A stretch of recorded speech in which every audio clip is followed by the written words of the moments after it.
We zoom in on a familiar face.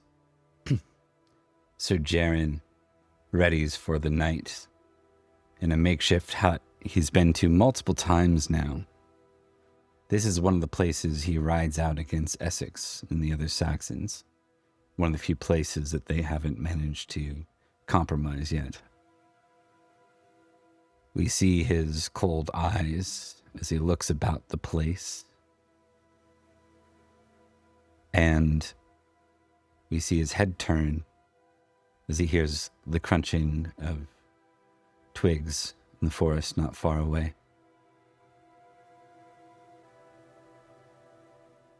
Jaren will slowly draw his blade, being quiet, almost as if an animal himself. He doesn't wish to be caught completely unaware and not alert those who may be coming that he is aware of them. You hear the sound of an owl not far away. And then the sound of footsteps once again, but this time they're impossibly far away from the first set.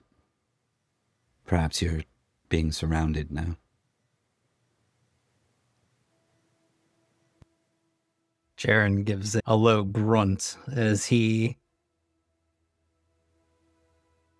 is going to find one of he's made little small cutouts in the hut at different angles so that he can keep an eye out in different directions while keeping hidden.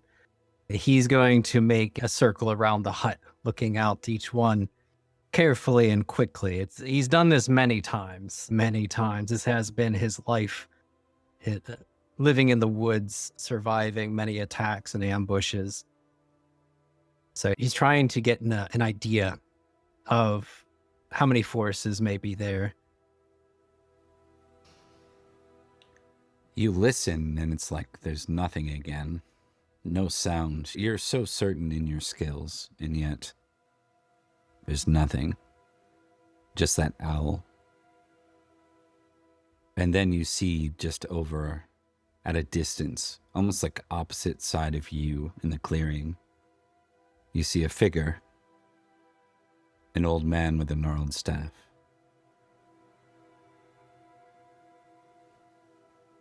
You recognize him immediately. Oh, he does, and Jaren points his sword in his direction. He calls out, "What do you want, old man?" Your friends will fight this year. They'll die at the hands of the Praetor. Friends. And it's more of a scoff, the word. Jaren has been quite the lone wolf out in in the lands of Essex. He hasn't had friends in a very long time, years at that. Can he even remember them at this point? Maybe vague outlines. It feels like a dream, but there's something about Merlin being here that makes the memory a little more lucid, is that the right word, than prior. The lust for the sword, the lust for blood, it's not the same at the moment. A bit of the confidence in his scoff dwindles a bit as he looks down, almost for reassurance from the sword he's holding, and it lowers a bit.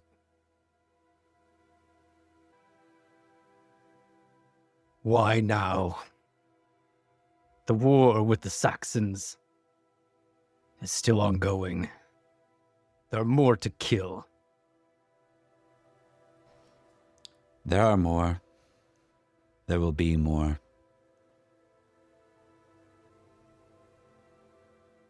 You aided me long ago. and retrieving the sword and leaving with the boy.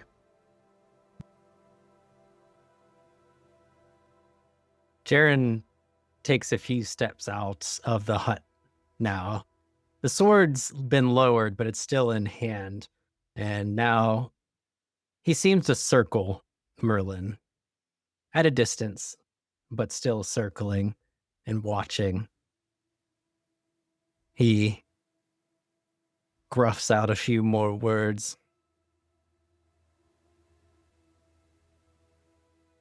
We sullied our honor to lie for you. I remember a trial.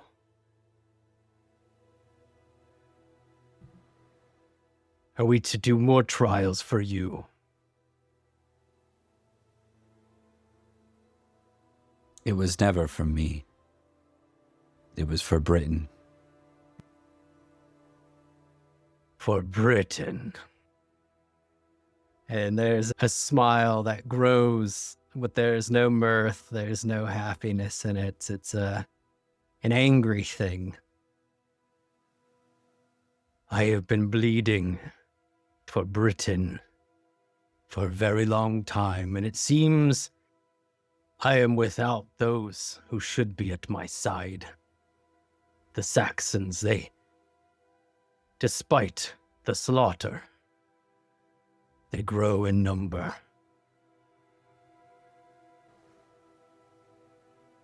They do. The King of Wessex has seen to that. A new arrival just this year. Hundreds of ships.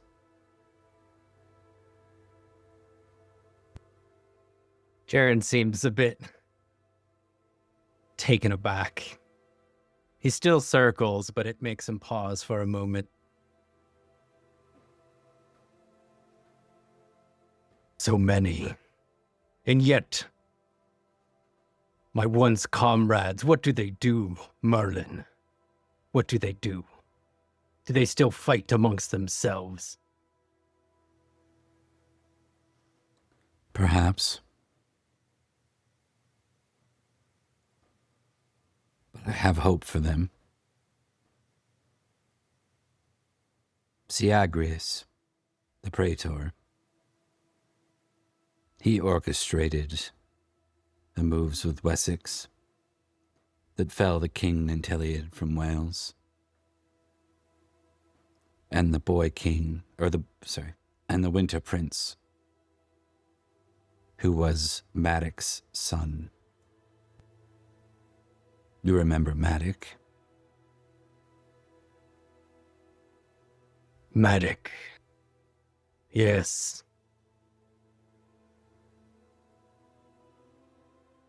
Winter Prince. Jaren sounds out the words. They're foreign to him. What is a Winter Prince?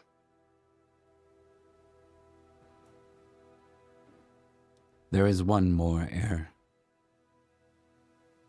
Just one of Uther. The boy that was stolen.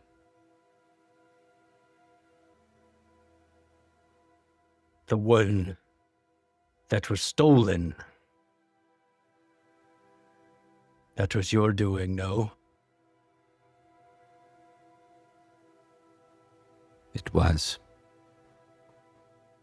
He remains safe and well nurtured, fostered by a real knight.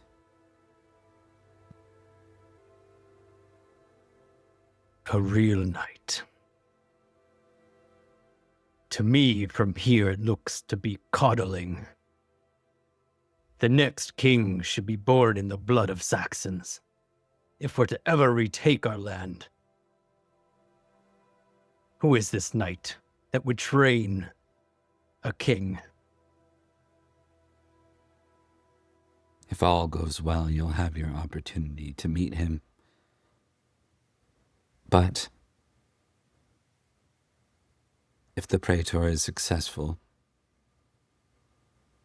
then Sir Edrich Sir Florence, Sir Perin will all fall.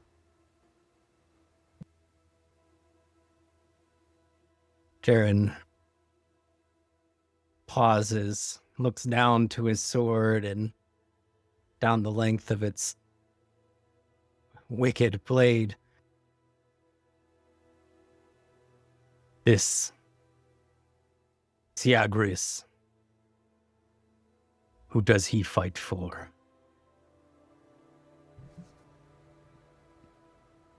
He has an obsession, a retribution, a reckoning.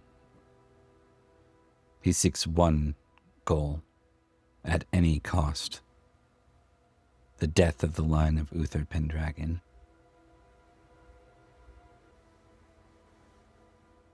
He has raised an army through royal sacking. Raised an army to kill Britons. Or sees it as his own, perhaps.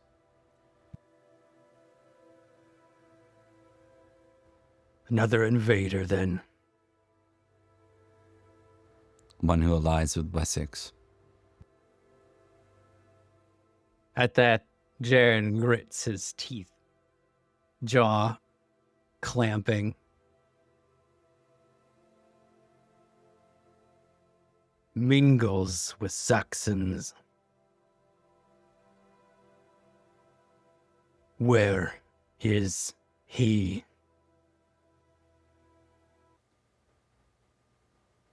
Follow if you wish.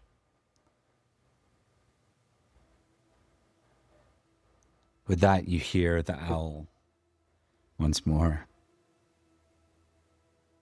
And you wake in your bed in a fog of mist.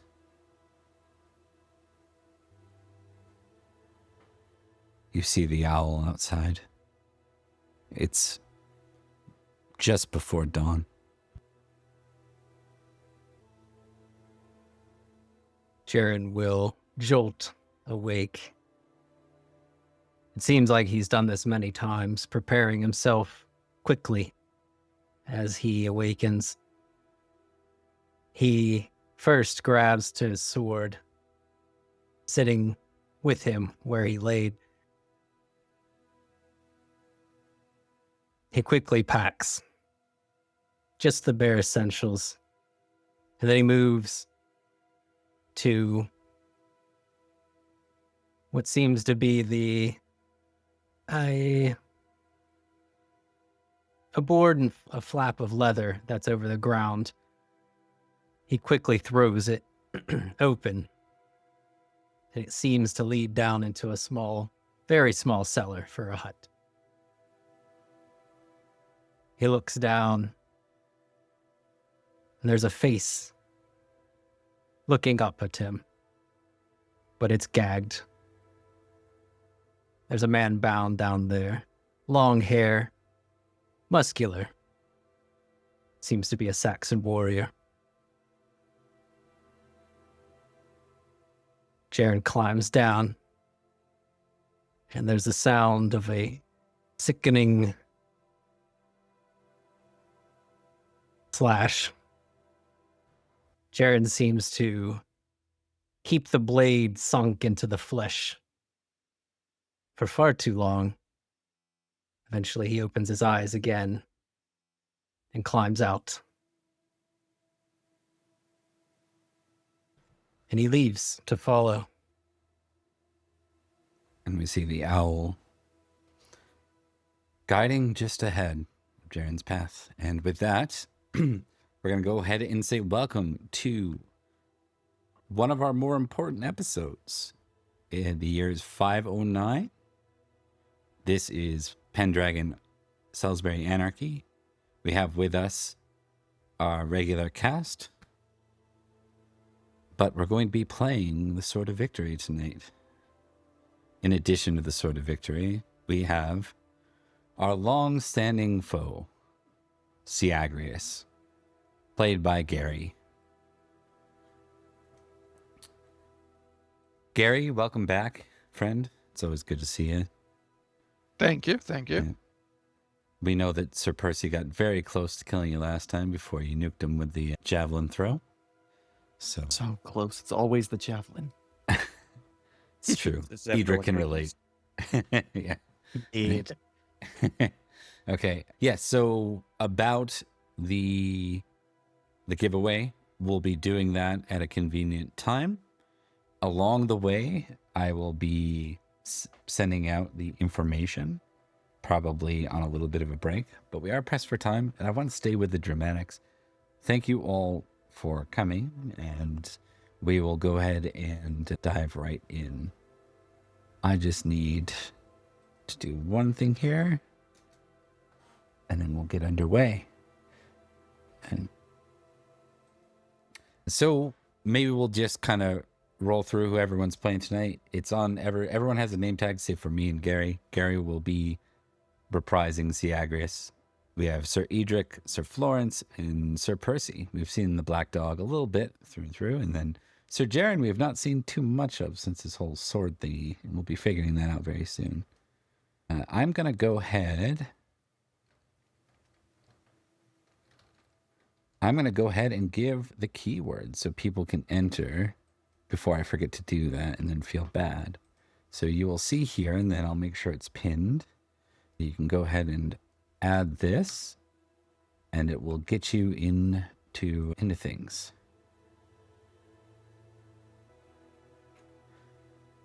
All right.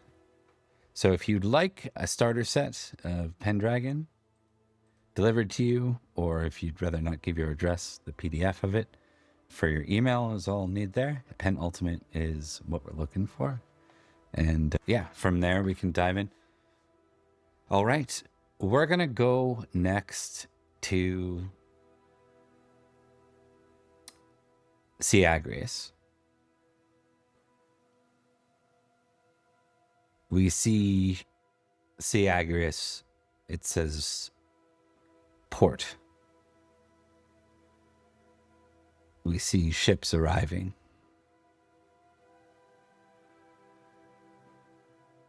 This rivals the new wave of Saxons that have arrived this year. This is quite the fleet. Though it's clear these are not Saxon ships. These look similar to what we've seen from the Romans prior. I believe Syagrius is on a horse, and he just kind of overlooks the vast fleet coming in, the troops assembling. Probably has some aides at his side, trying to look regal and noble despite all the blood on his hands.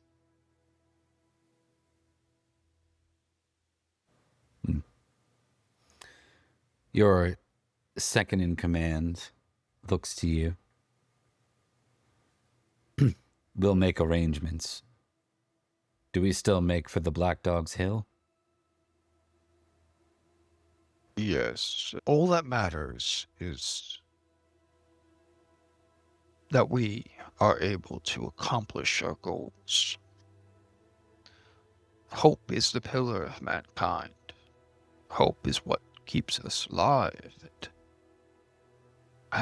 As you know, these knights, these followers of Uther and his wretched line, extinguish that hope.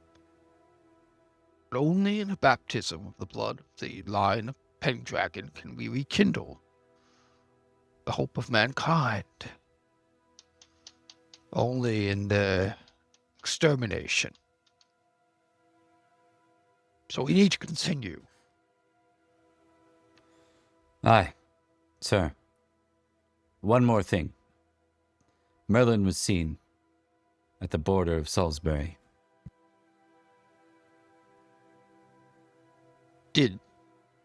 Was he pursued, captured? They followed him into the fog.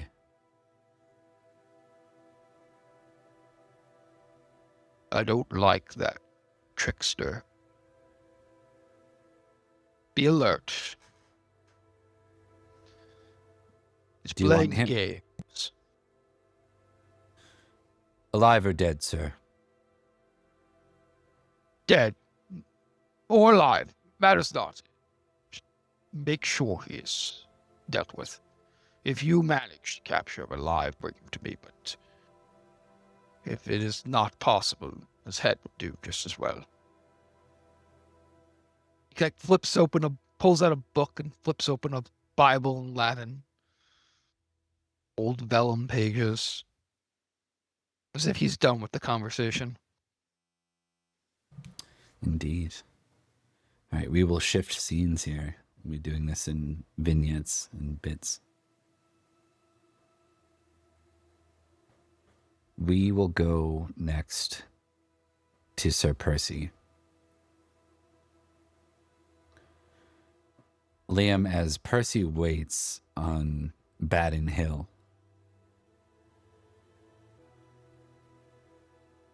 preparing for whatever is to come first this year, any news at all,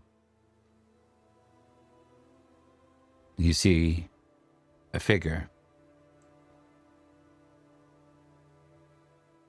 He walks towards you alone, his staff in front of him as he does so. How long has it been since you've seen the Merlin?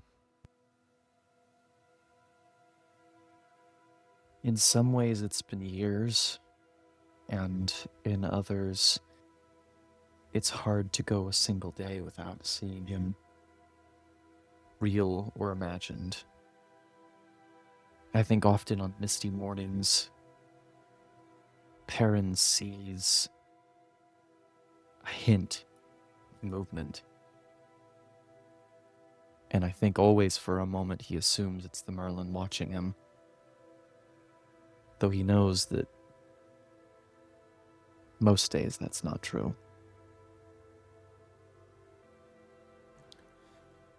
He continues your way, but as he reaches your sentinel, they do hold him. No physical altercation, but they bar him from entry.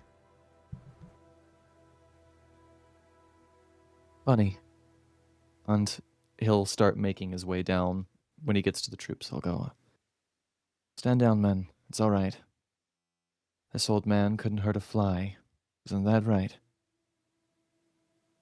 He smiles. You look well. It's a lie. Better than the last time I saw you. So hard to keep track these days, but somehow I doubt that as well. I could feel it. These last few months, something's been coming, isn't it? The Praetor stole one of the only remaining royal caches while everyone was busy last year with the Saxons. He used it to hire a mercenary army from the mainland. Not Saxons. These ones are from Gaul. You're joking.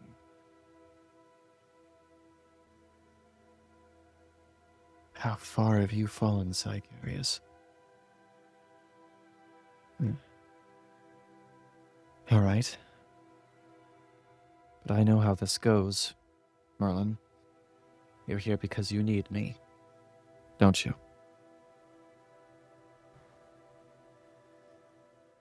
You are a target of his now. You're one of the only links he has to what he seeks. Wait. Last year, there were 3 heirs of Uther Pendragon. A bastard daughter stowed away in London. the one who was called the Winter Prince, and the boy who I took. Now there is but one.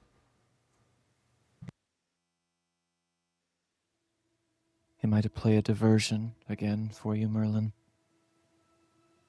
While men of destiny push for a better world, stand in the breach. Is that right? No, I'm afraid this one's different. You see, if we don't succeed here, the boy will be found.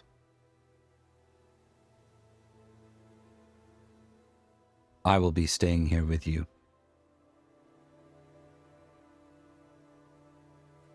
You've come in person.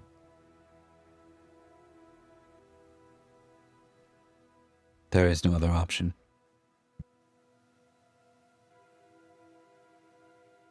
I remember the day that Uther made the deal with you. Long ago, now. I was still a boy.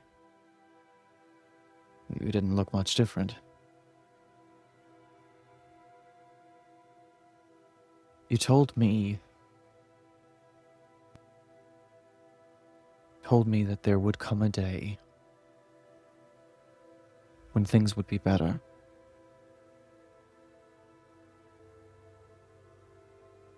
Is there really...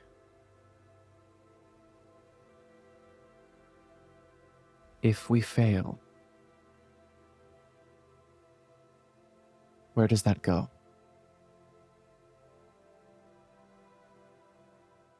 All things are a possibility, Perin. Future isn't written until it's done.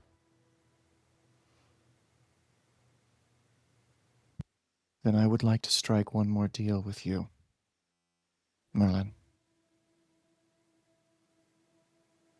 When this is over,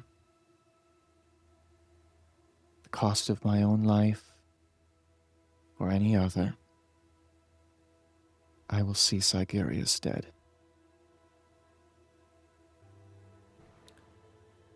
And the bargain?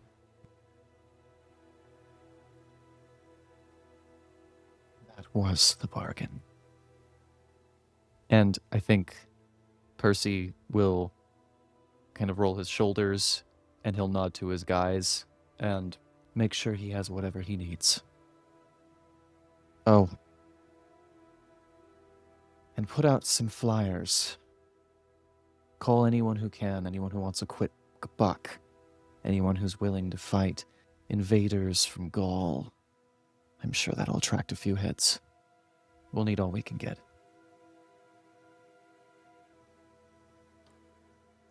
Aye, sir. Is there any parting moment here in Percy's scene before we move away? I think I'll do one last thing. I think he'll go to his top men, the ones who have seen, the veterans, and I think he's going to come 100% clean with them that evening about who he is, about what he's done, about what's going to happen and how important it is. And he's going to offer each of them an opportunity to, if they want, leave. And he's going to say to them that, in all earnestness, he's pretty sure that none of them are going to survive this.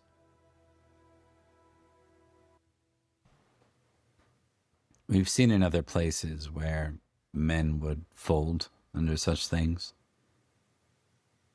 And if you were to look at maybe the common mercenary, perhaps they would leave here. But the Black Dog has spent a very long while making sure that he chooses men not just of capability, but men of valor and honor.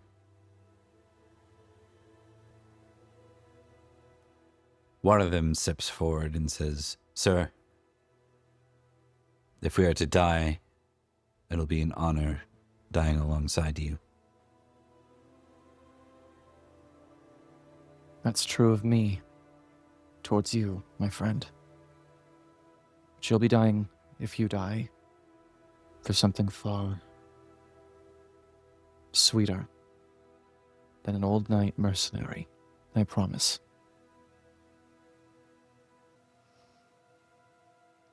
Then all the more. There's a somber sense, despite their honor, just facing mortality as they exit. We move to see Sir Florence, who has just returned back to his earldom county of Devon in Cornwall, just after a failed attempt to protect the daughter of Uther, or retrieve her in time, perhaps.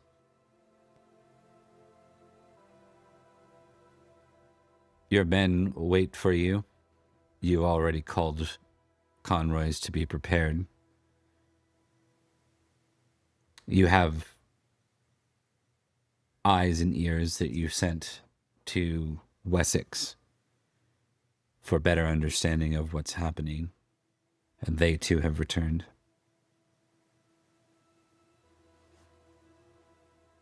The question is, what is first on Sir Florence's plate?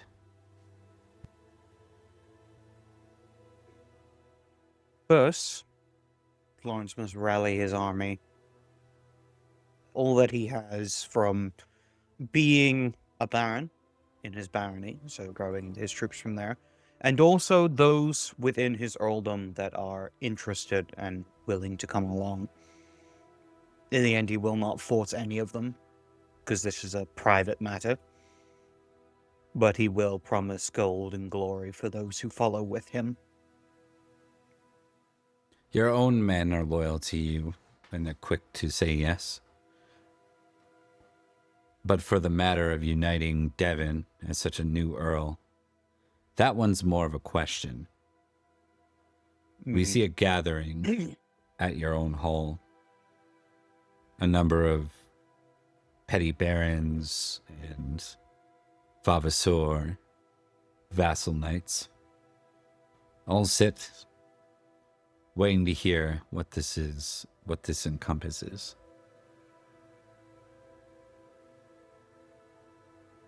As he stands forward, he would look to the barons, and he would say,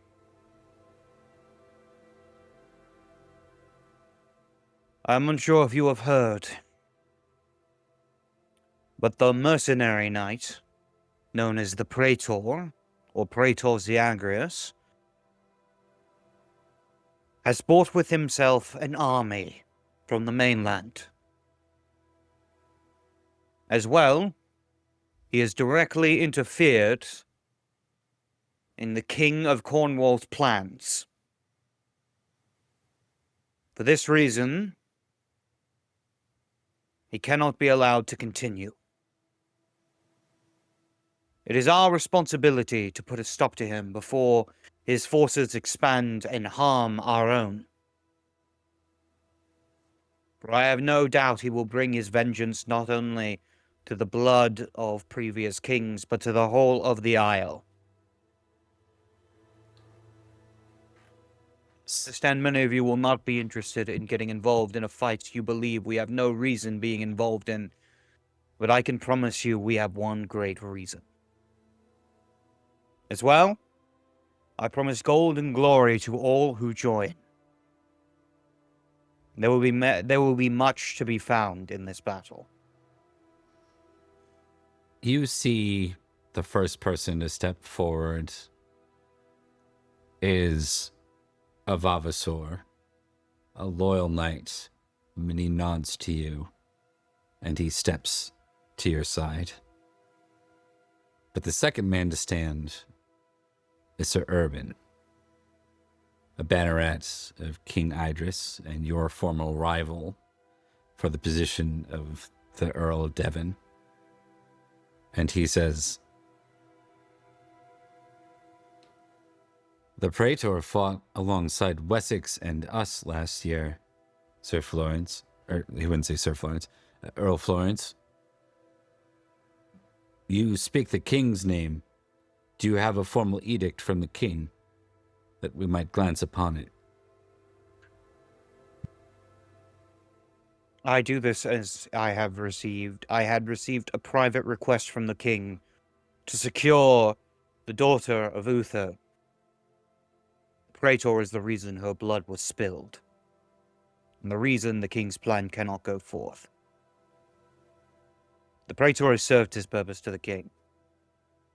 That much I am certain.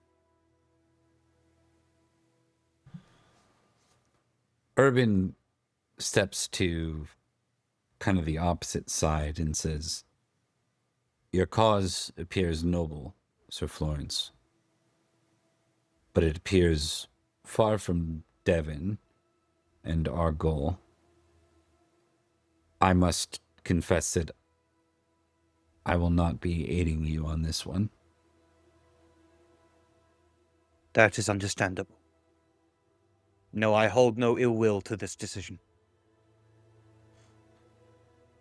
Men seem to take cue from the two men that did stand up first, and you end up with about a 40-60 split. 40 of the men who have any position of knights underneath them, vassals or vavassor or bannerets or barons, do move to your side, but about 60% move the other way. One of them speaks up. "Will you be sure to keep the county well looked after, Sir Florence, for your return?" "My Earl." Good. I appreciate all of you who have stood forward. As well, I understand those who have decided it is best to stay. To you, we look to our defense.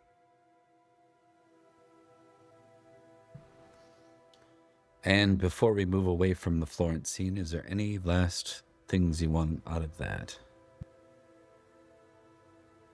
Could you repeat that? You cut out a little. Before we move away from the Florence scene, is there anything else you want? Any last moments with the camera? He would send word to the Black Dog that his forces are ready and prepared, and that they need but a staging ground. Understood. We will move lastly to Sir Edrich in Salisbury. Last we left off regarding this plot, Edrich had secured an approval of sorts from the Earl to partake in his own effort. More of a hand wave than a than anything else. Hey, he'll take it. So long as he's not going against orders, he's over the moon. Indeed.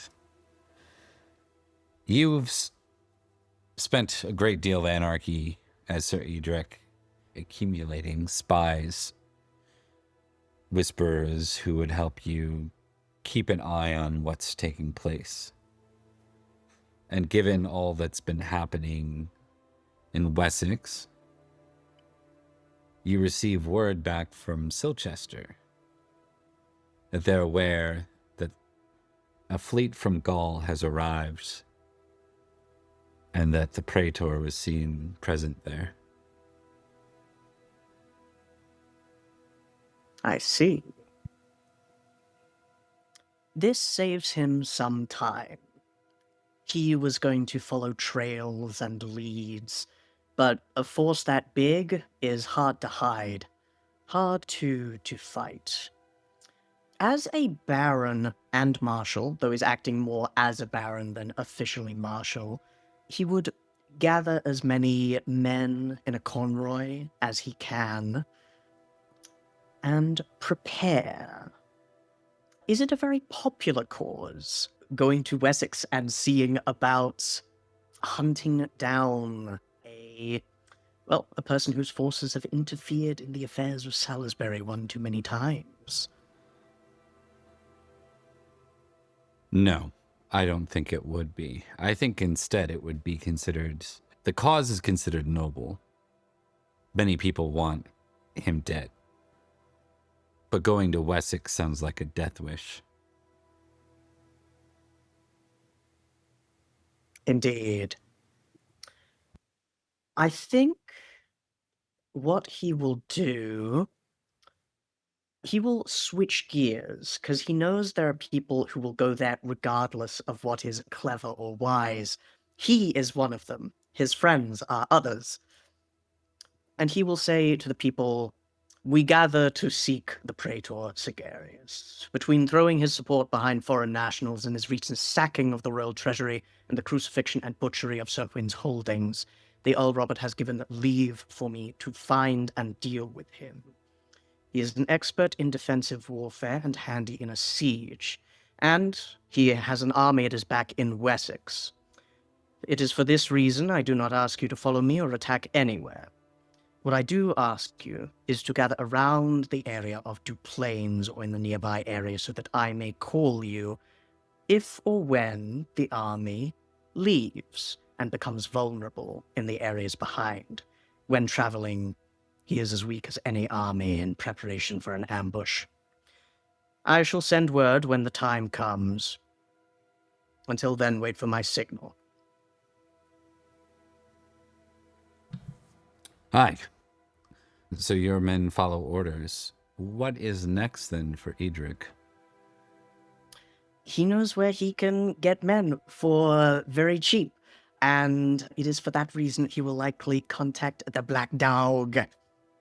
And indeed, Earl Florence, as the last he was planning, they were going to follow them and maybe cut them off at London when they were trying to get the daughter of Uther. Since that is no longer an option for one reason or another, a new plan must be made. Edrich might not have very much cash, but what he does have are connections and spies. And if we can find a way to get in with a convoy, we can see what we can do. He is hunting Syagrius, and Syagrius will fall. All right. We will pick up with the next scene. I think that the riders are sent away to speak to the Black Dog. But while they're sent away, Sir Florence, you're left with a bit of a tough spot. You have more than just a convoy with you. You have a miniature army. And you suspect neither Salisbury nor Summerland is going to let you just wander on through uncontested. Yeah, that does provide an issue. That is, unless, of course. So let's see. Specifically, he has to pick one county to essentially cross through, either Summerland or Salisbury. Is King Cadway currently the king of Somerset? As far as you're aware. What the fuck? He'd send a message to King Cadway, essentially give him the dilemma he is in and ask for permission to cross through his lands. Understood. He's an old friend, so hopefully he'll say I think you yes. should- I think you should forage supplies for the army while you're there. Just like, go ahead and hit all the village areas, take what you can, and then move on. Sure, yeah. Burn the forests down, and then instead of actually crossing through the lands where they could attack you, you just take a boat and we go to Wessex directly. called Barrow Crest. I think we'll hit there first.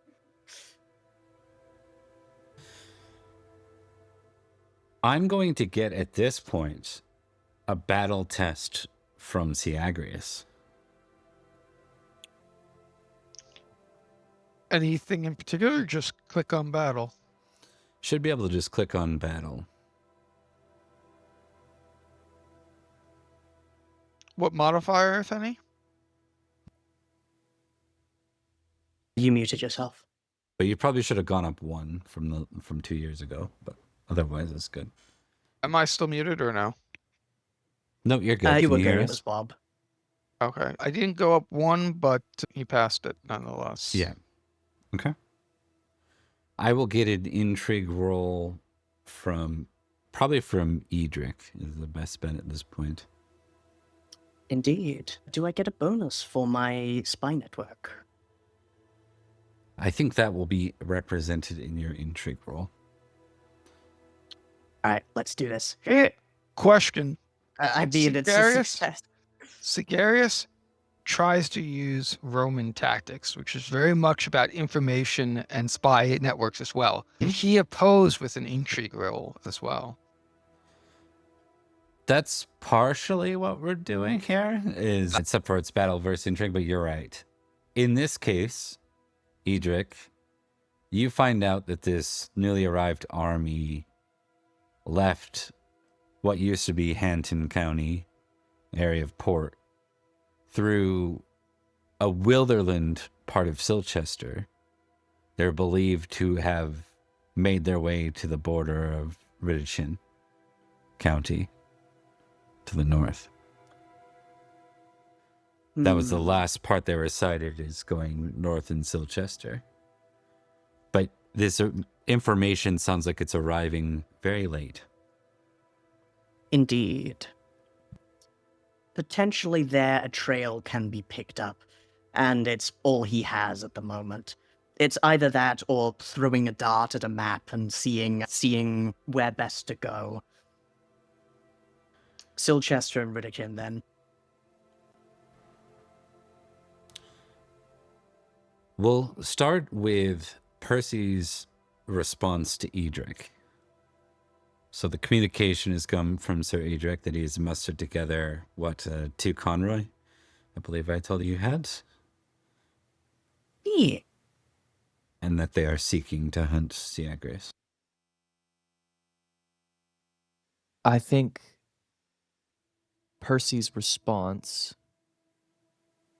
is going to be short and simple. Pick a grounds. I will bring the Merlin. Let's see. I think that grounds, based on the information, would probably be Rhodri.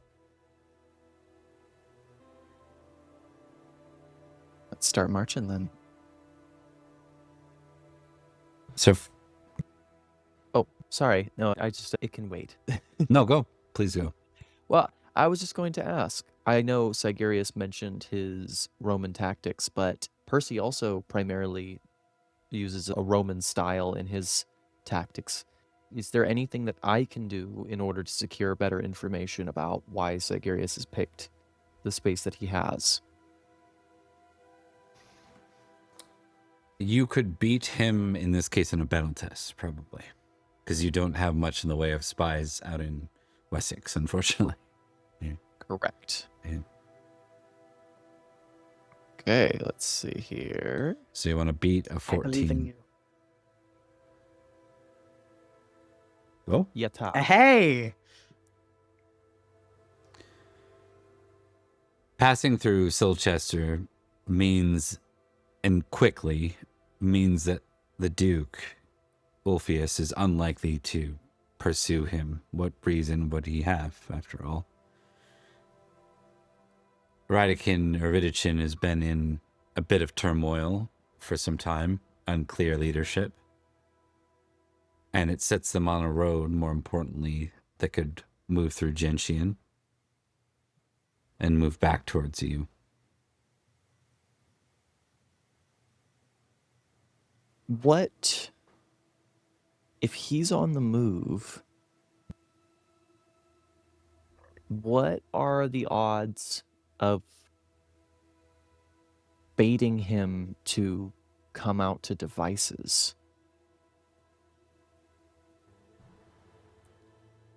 Would Percy be aware of what Virgil has established? Not unless Edrich and him had a conversation about it in regards to this as possible staging grounds or battlegrounds. So if Edrich wouldn't bring it up, then I don't think Percy would know. I don't think he would have. It's more of an offensive hunt to his mind than, let's bring him into my home. You come into my house. Yeah, okay. In that case, then I'd say try our best to predict the right route and grab him where Edrich thinks is best. I think that works. Okay. And just for clarity, where are the two of you picking as your potential launch point for this battle? Where are you aiming to get to for a conflict?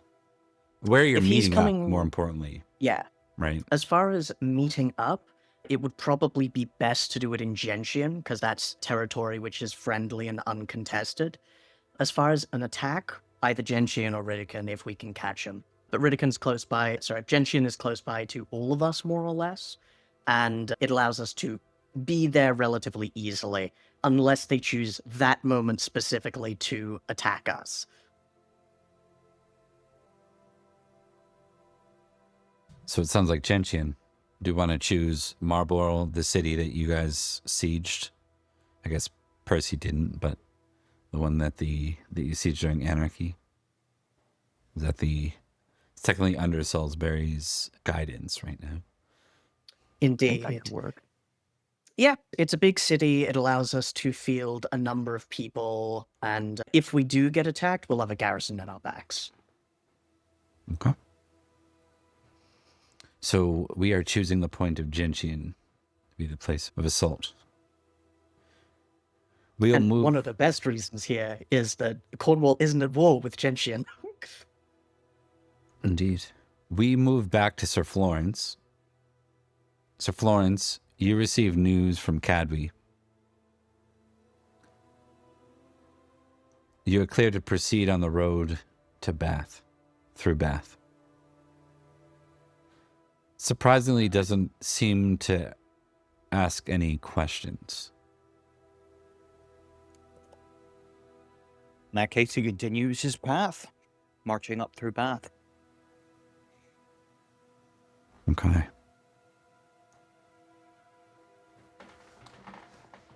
We move to, this will probably be a little amusing, Jaren, passing through, skirting the edge of the Forest Sauvage, with the owl flying just slightly ahead, always guiding a bit of a path. A lot of the time there's a natural trail or something to follow. But it seems like it's sort of sending you on a non-straightforward path. One might question just how much of a waste of time this is as you get further and further away from the Saxons.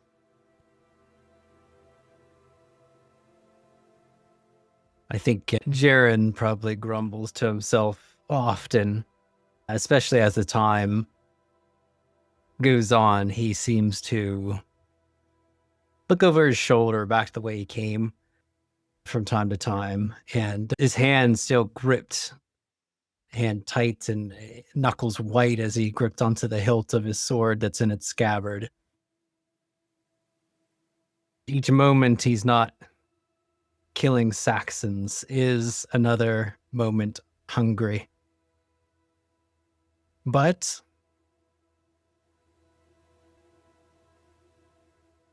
feels like he needs to go and keep following. He's been to Forest Sauvage before, a long time ago, and perhaps another life.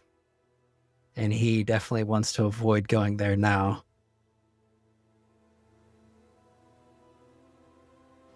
Very good. Syagrius, I'll take an intrigue roll from you. Success. Okay. I will take an intrigue roll from everyone other than Jaren. So Liam, Mark, and Thomas, an intrigue roll, please. Let's see about it. Critical. Oh. I roll, but it doesn't seem to be appearing. I don't think you rolled. Oh, there you go. Oh, there we go. Okay. Syagrius, the last piece of information that you're aware of from Salisbury is that Edrich had taken another leave of absence from the martial position. Some kind of personal mission. Your suspicion is perhaps this member of the Sword of Victory has been recruited, let's say. You know that Sir Brastius has been a foe who has been kind of a thorn in your side the whole way through. And it seems that he has been spreading information about you, about your goals. As for the Black Dog, well, a mercenary warlord has a good chunk of mercenaries, and that leaves a little bit of a room for spies. You're aware that the Black Dog means to move towards your position as you sit in Rhodri. And I'm just going to pull open a map for y'all to at least see what I'm referring to here, because I realize I'm looking at one and you guys aren't. We will switch between maps at times, but the Syagrius has moved his forces from down at the water through Silchester into Rhodri. Syagrius, you reach Oxenford, your destination. Perin, who kind of moves to claim that he is an earl here, has been long paid off by you. And he welcomes you and your men.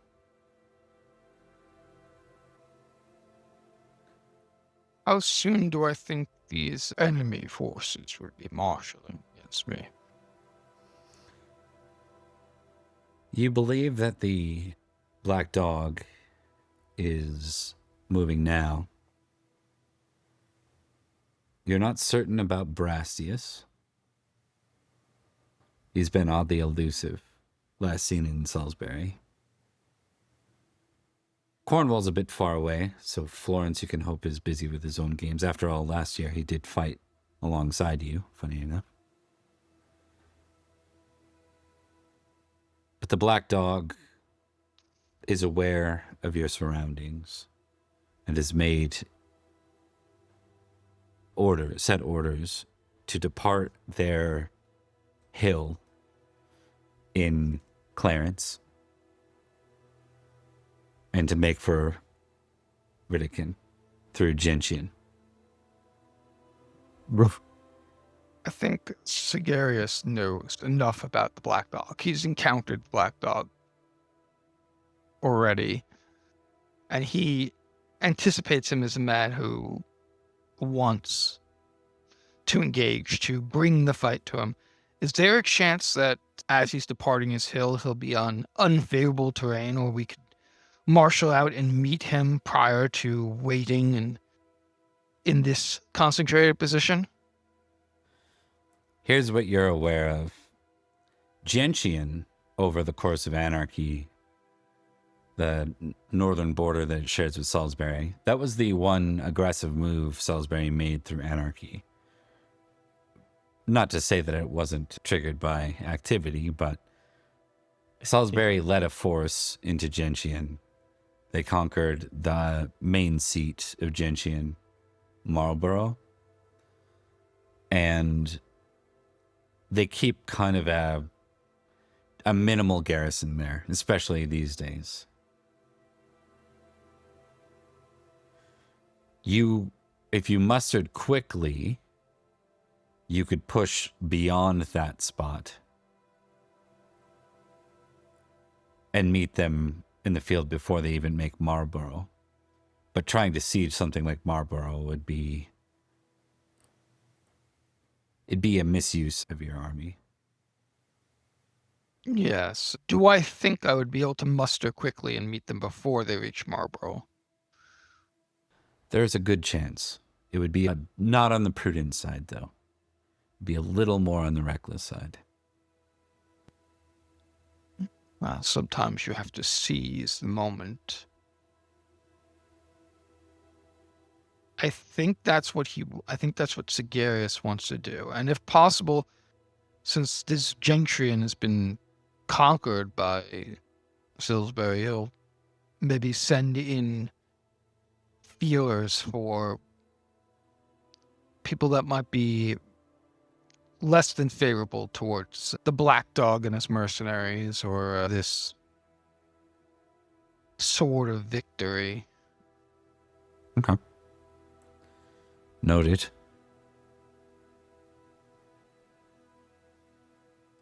We cut to a scene with Sir Florence, him riding with his army through Summerland, a place that he, not very long ago, was an occupier of. We see some peasants nearby. One of them picks up a big handful of mud and hucks it at Florence's face. Florence doesn't notice until it connects. And there's that moment of, well, it depends on your pride, I suppose. Well, I can show you. Yeah. Oh, He just laughs it off. His modesty is a 19. One of your men moves to kind of threaten the commoner. Are you going to, like, You'd stop physically him. threaten? Okay. Sir? No. We can't have There's common no folk. need. Can't have common folk hitting earls like this. Oh, it's no worry whatsoever. I mean, they don't know any better. It'd be like punishing a child for stepping on a stick. No. Best we just continue through. After all, we can't afford any delays.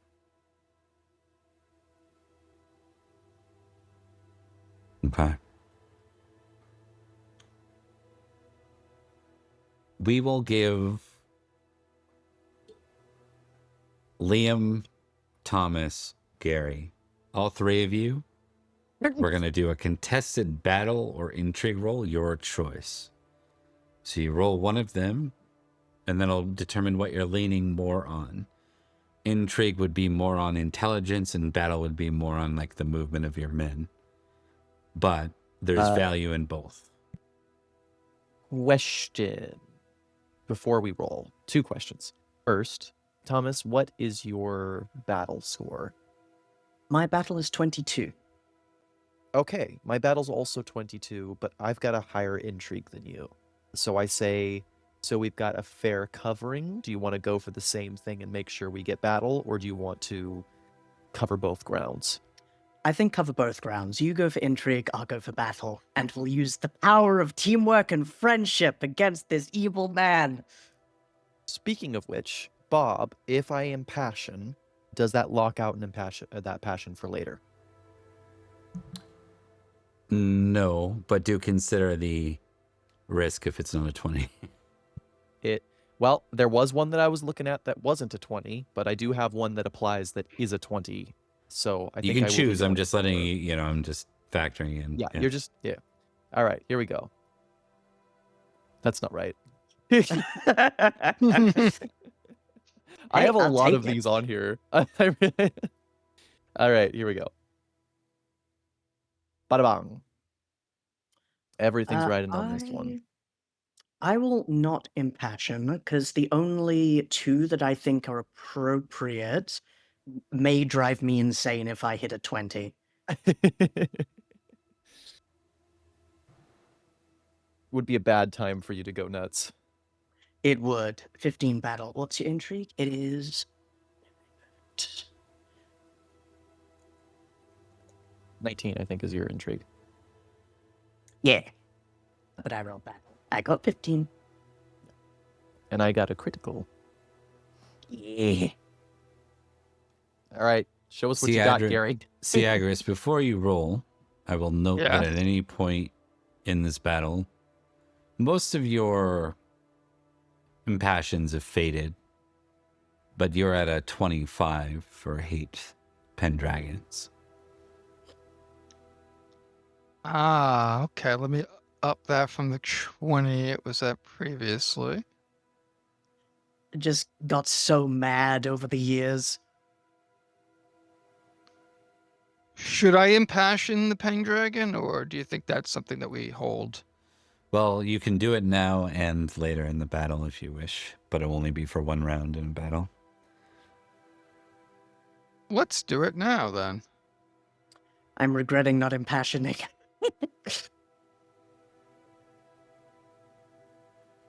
Okay. And that adds what to the battle roll? Plus 10. Oh, dear. It's okay, you roll a natural one. I believe.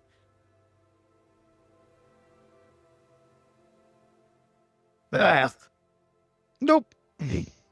Well, well, well. Back here I am again. regretting not impassioning. What this means as this battle starts is this will happen in kind of the optimal and the inoptimal cancel each other out for Percy and Syagrius as they meet. Edrich's unit will be slightly behind here. Likely not here to make this exchange. The Merlin is with Percy at this point. But it's worth noting that right now, Syagrius' army probably outnumbers yours 4-1. Ah, so it's an even fight.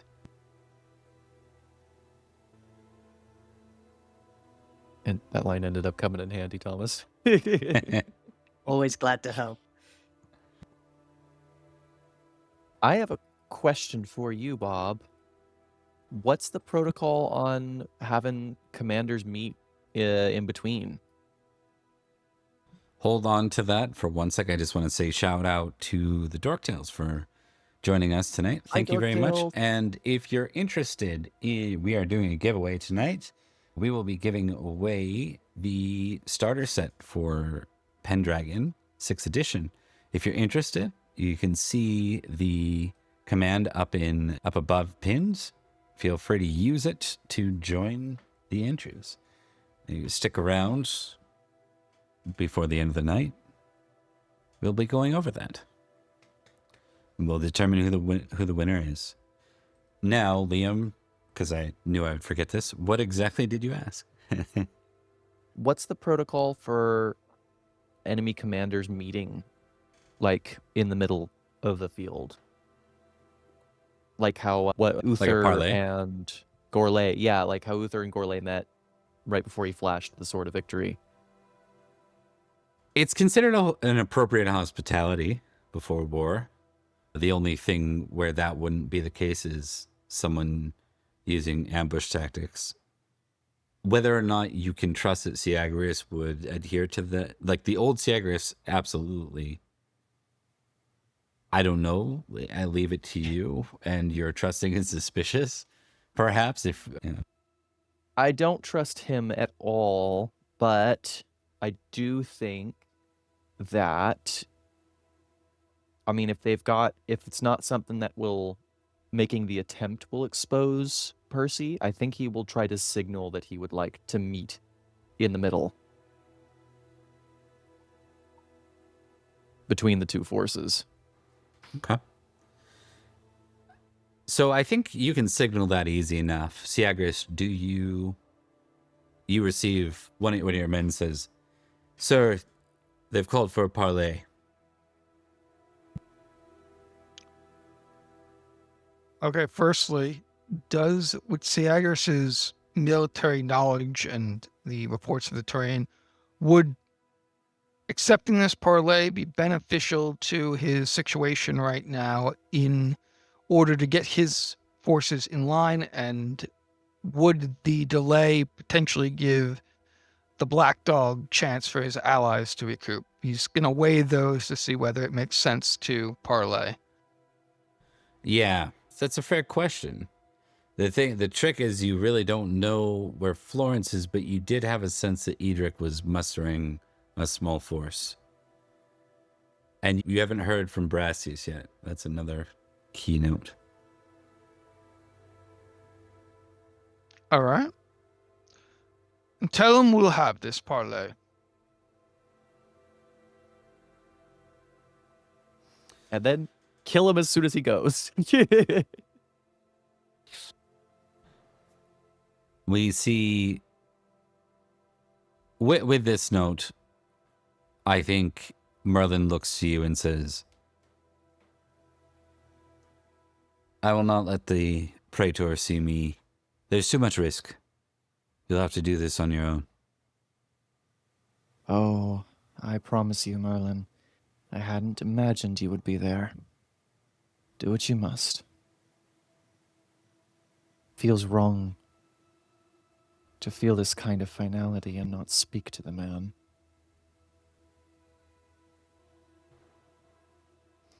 We move to the parlay.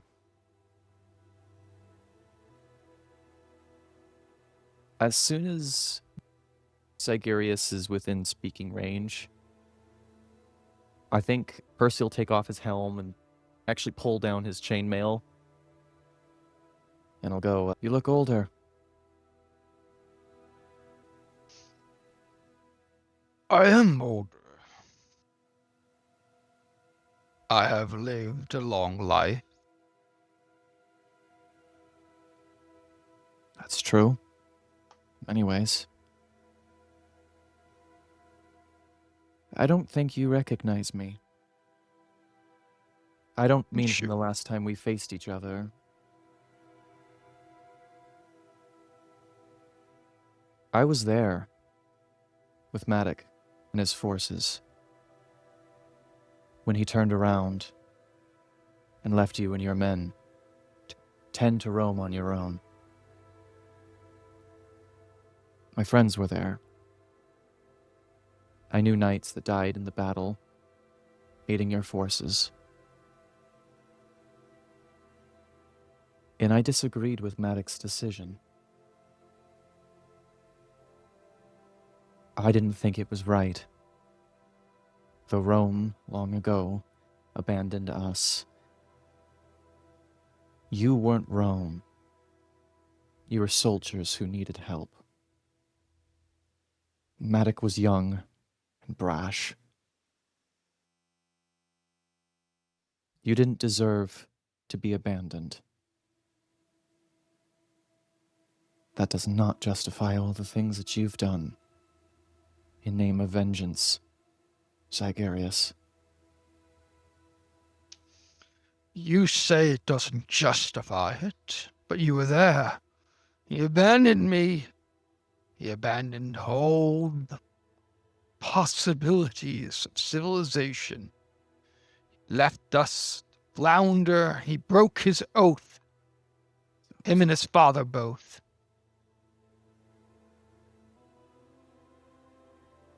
And you imagine, Syagrius, all these years, all this effort, the tenacity you've put into hunting his line. Imagine how better Rome would be off if you had put that same energy into saving them. There is no Rome anymore because of him. When I kill the last of that line, I will be able to rebuild Rome. Britannia will be the beginning. Roman province that this is. Maybe I need to use mercenaries to do it, but we will see. You have a chance, dog that you are, to join. Why do you even care about Uther's line? Everything I've heard is Uther was a drunk, a brute, a barbarian. We could bring civilization back. aqueducts, heating, culture, art, literature. I'll be honest with you, the heating one escapes me, but I see value in all of these things. But something I don't think you've ever understood, Syagrius, is that I hated Uther even more than you did. I was at St. Albans. I was there to kill him. I had poisoned his wine, and I wanted to watch him die, and I was willing to give my life for it. His son, his daughters, they are not their father. And I am willing to die here to bring you peace.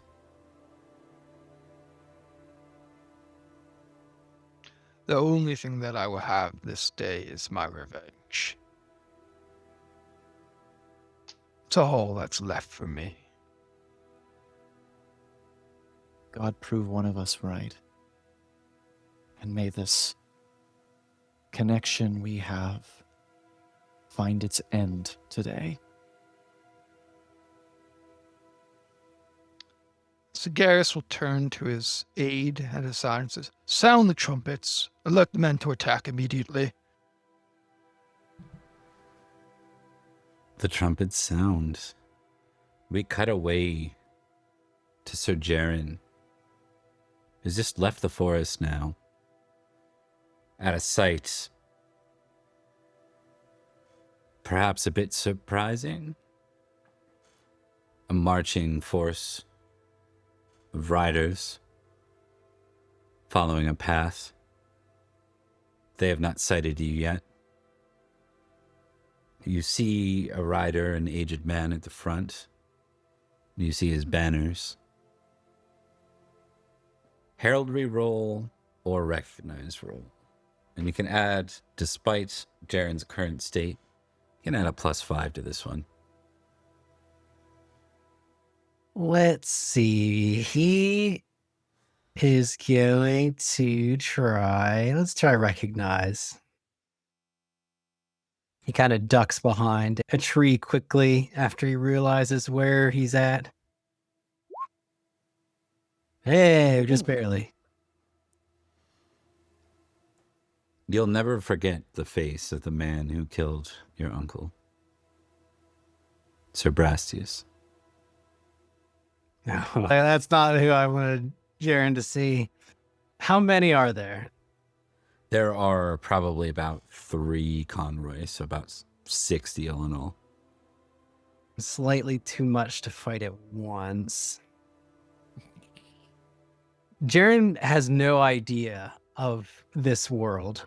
His world has been very small and very isolated for many years, and he doesn't even have any idea how long he's been gone. His sense of time is very warped.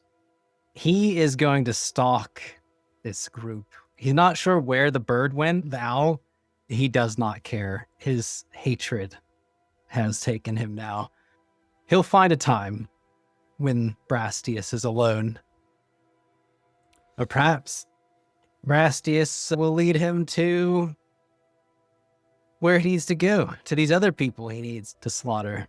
So he's going to follow the convoy in the woods, staying out of sight. Hunting roll. Hunting. Jaren has also become quite the hunter, being in that lifestyle here. Being a guerrilla soldier. Yeah. You trail from the forest, and you would be aware if the men had picked you up. They're not familiar with you being here. Strangely enough, the way Brastius and his men ride seems to converge with where the owl continues.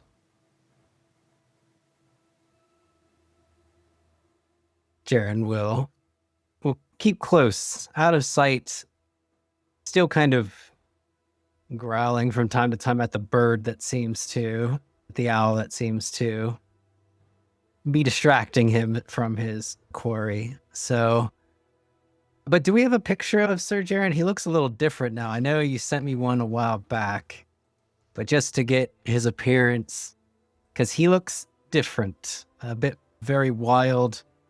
He looks very bulky, like like his whole life is fighting, kind of bulky, and he looks perpetually tired, despite how much he rests or how much he kills. His eyes are dark under his eyes, no matter how much he sleeps.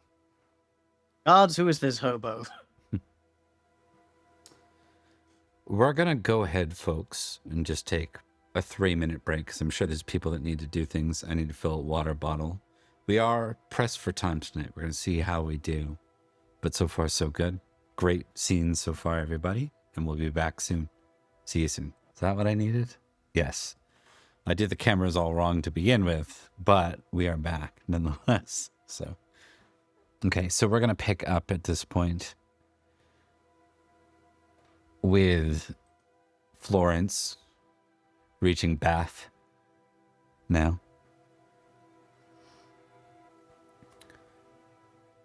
This is the first place you've not felt like an occupier, like an enemy, since you passed through Summerland, or Somerset now.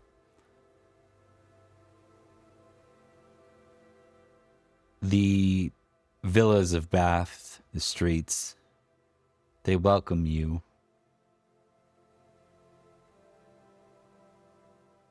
You are a hero in some eyes. Bath, though part of Somerset, is an old Roman civitas.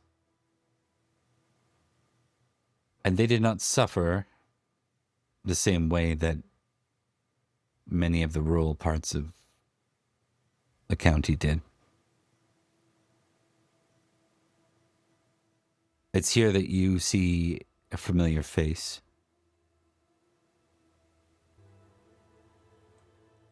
A face you haven't seen in some time.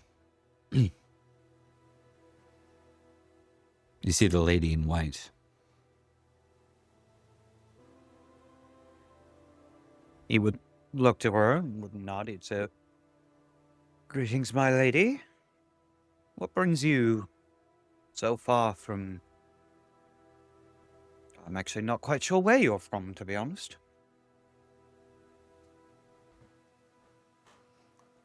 I'm here to meet you, I suppose. I see.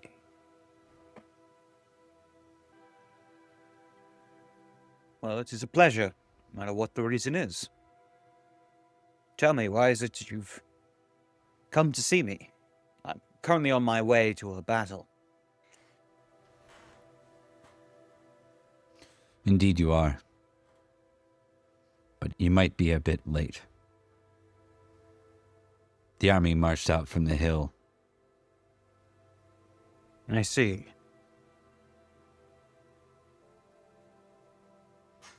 You know, I've always hated nobility. Knights in particular. Is that so? I used to enjoy watching them fall upon their swords, their petty gain. It's just the harm they brought to everyone else in the middle that I couldn't tolerate. That is something we see eye to eye on. Yes. Because in truth, when I see you, Sir Florence, I see one side, a pompous, petty, conniving man. And Flatter me. On the other hand, I see one who gave his oath to Duke Gorlot's daughters and withheld that oath.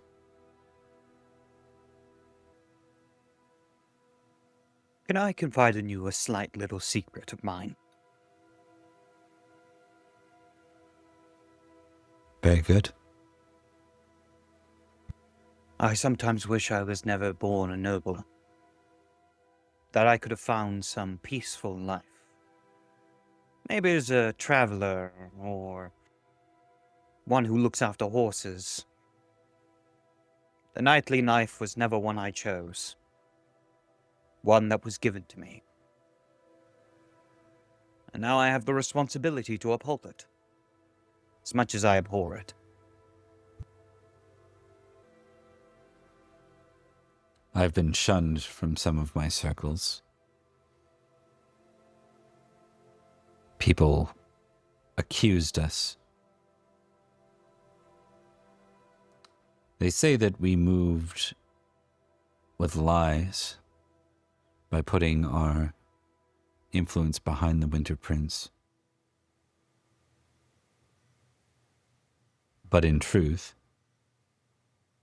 if Maddox's son had survived, if Eliwald would have survived, he would have been the eldest of Uther's bastards.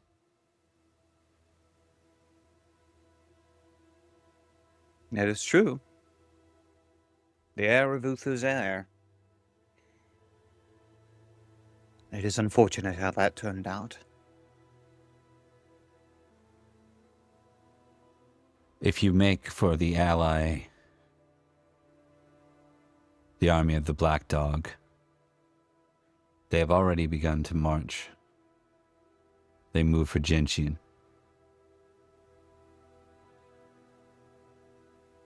Then I march instead, following, till we find that which we seek.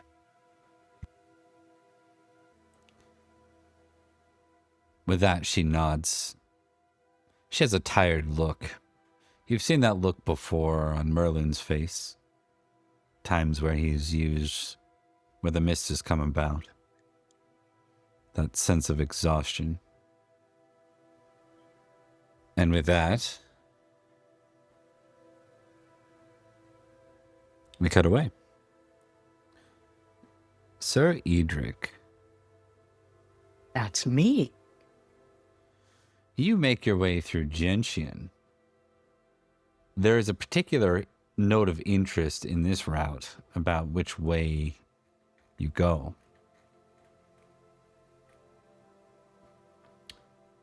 You believe that you are meant to make for Marlborough.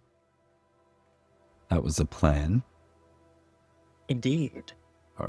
But you have choices, you see. On one route, you ride through devices. Someone that was... It's Lord Sir Virgil, someone you spent a great deal of Anarchy supporting and in support of. But recent exchanges have been less positive. The other would be the straightforward ride from Uphaven to Marlborough. The straightforward ride, the question is, the straightforward ride would generally put us through like rough tracks and trails, right? Would it be faster to travel via the road through devices? Or to cut through?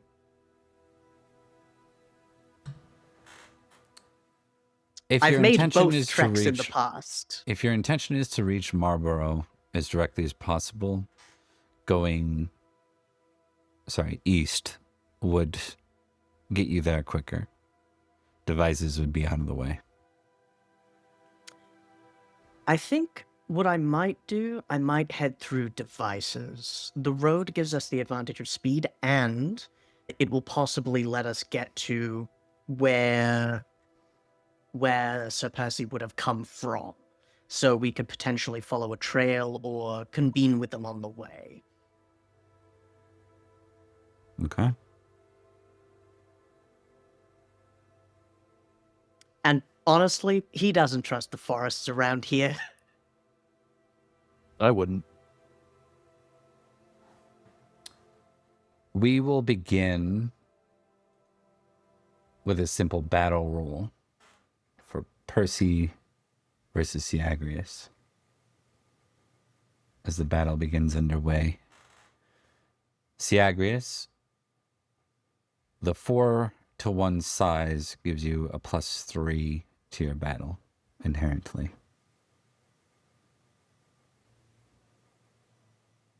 Ooh. Okay. Interesting. So the start of this battle goes better for Percy than anticipated. The Black Dog's army is loyal, and they're more familiar with these lands from experience riding through them. Every time the Black Dog has made any sort of travel out to London, out to Hilchester, to Salisbury, it's been through here. For Syagrius, he's passed through here well enough, and he knows the lands well enough from their old Roman roads. He's studied these things. But it seems that the Black Dog has gotten a slightly upper hand for now. This is really a matter of attrition for him. There's no way 1/4 of your army could subdue you. You could press the matter further, sending us into sort of a more close them out as soon as possible type of strategy. Or you could whittle away at them with less risk, knowing that casualties are part of war. Given that they potentially have allies on the way, and this is the bulk of my force, it seems prudent to divide and conquer is the standard Roman way. So crush this army as quickly as possible, deal with any others that may come after, perhaps even falling back to our original point. And who knows, maybe we'll even capture Merlin or the last Uther heir in this motley of tents over that way. Okay. So you're pushing. In this case, your +3 is going to become a +1 instead. But if you succeed, the outcome will be more significant. So a contested battle between the two of you once more.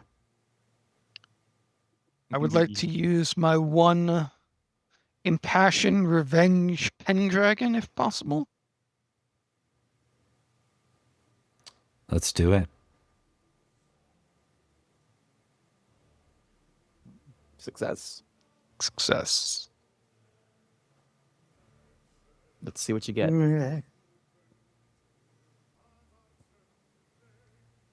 God, I forgot that I wrote down that I lost an eye to you during the last battle. Whoops. You lost an eye? I don't remember the, I did. the loss. Yeah, it was. It was a major wound. Yeah. That's right. Okay.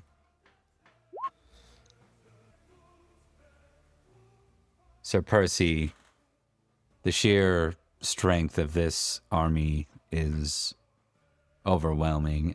What makes it worse is these aren't Saxons. These are skilled riders. These are sergeants from Gaul. Some knights. But old militias of Rome. And they ride like it. You've studied them. You're familiar. If only you had greater numbers. You know that you sent aid, or you sent word to both Edrich and Florence. You had heard roughly 6 months ago that Brassius was going to be trying to mobilize and organize loyalists to the crown. But you haven't heard back from him. Florence, the question is, can Florence be relied on? You know that Edrich, if he has not arrived, has likely made it to your original point of destination, the one that Syagrius cut you off from. You could press a retreat and hope that that buys time, perhaps for Edrich to pincer, but you're uncertain what kind of force Salisbury would send.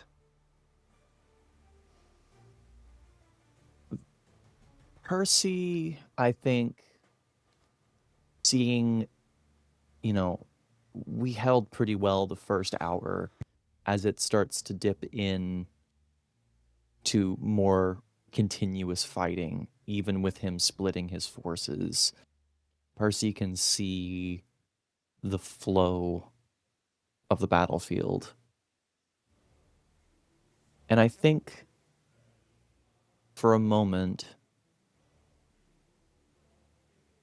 he closes his eyes and he says a prayer. Dear Lord, for all the things I have done that has not made me worthy of your grace, I offer my heart to you now. Promise of intention and a hope for forgiveness. See me through to victory. And I promise you, I will find comfort in your grace. And as he finishes the prayer, he calls out to his men and he goes, "Hold the line. Fight to your last breath. Take as many of them as you can. This is not a battle for military victory. This is not a battle to take territory. This is a battle for the heart and the future of Logris and Britain. This is our world we hold in our hands. And we will not give it up for anything. We will not give it up for anything." And he's going to give the order to hold out as long as they possibly can.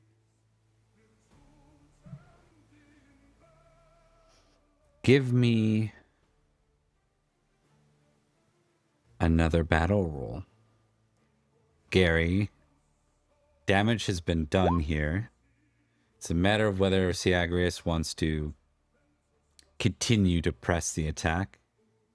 Probably should ask that before the roll. It's okay. Also, before Liam rolled, you could impassion. I'd really be happy. I'd be happy to re-roll. Well, he was going to press the attack anyway. Yeah. He actually, Go ahead. he'll turn to his aide. He's like, "You see here, I told you, this black dog, he doesn't know the meaning of retreat. He could spare his men, regroup, but no, they'll fight to the end. This was the right decision. Bringing the battle to them, we can eliminate them all together. Press the attack. Exterminate every one of them." Very good. Now, Percy, I want you to make a spiritual roll. Because you Make a what? did Sorry. a spiritual roll. Ooh. Am I cutting out a lot, guys? For you guys? Probably not for the... A little once in on a while, yeah. occasion. Yeah. Discord has a habit of doing this. Oh, now we can't hear you at all. There we go. There we Okay. go. There we go. Okay. Roll 2d6 plus 6, Liam. Yes, sir. Should I roll my battle or wait for this first? Just wait. Okay. 9. 9. Well, you have a devotion to God now on your sheet at 9. Hell yeah. Can't wait to roll that shit. Yeah. I'm sure that'll come in handy. Do you want to... It seems like this could be Percy's last act, at least as a leader. Do you want to impassion? Well, let me ask you this, Bob. I'm saving that passion for when it is needed most. So let me ask this. Does this seem, if I do not succeed at this role, is it over militarily? Yes. Okay, then yes, I would like to impassion. Okay. Now go ahead and give me your battle roll. Go. Whew. Here we go, fellas. Syagrius, Yes. you can now roll your battle. Any modifier to this? +1 from your overwhelming.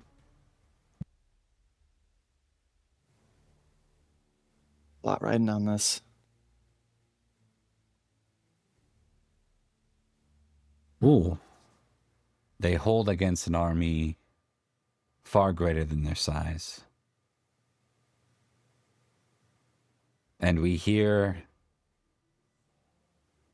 the sound of trumpets as we see an army led by we see several convoy led by Sir Edrich. You watch, Edrich, as the army from Rome, from Gaul, begins to encircle the Black Dog's unit, dwindling them down and down. They will not last long, but you are precious few yourself.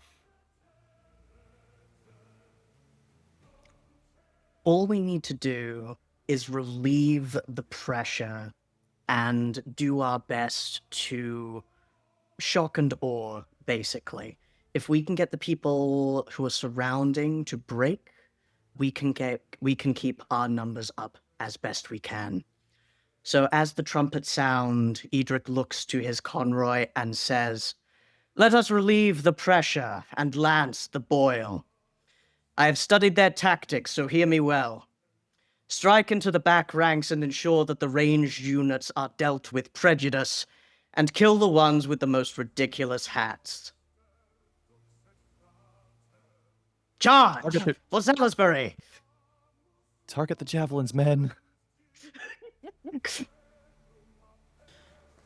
Just instantly knocked out by a javelin. Just I hope not. As we move to Syagrius, you have an option now. You hear the sound of the convoys from Salisbury in full charge bearing down upon your back flanks. You did calculate that this would be possible, but you didn't expect the Black Dog to avoid being routed first.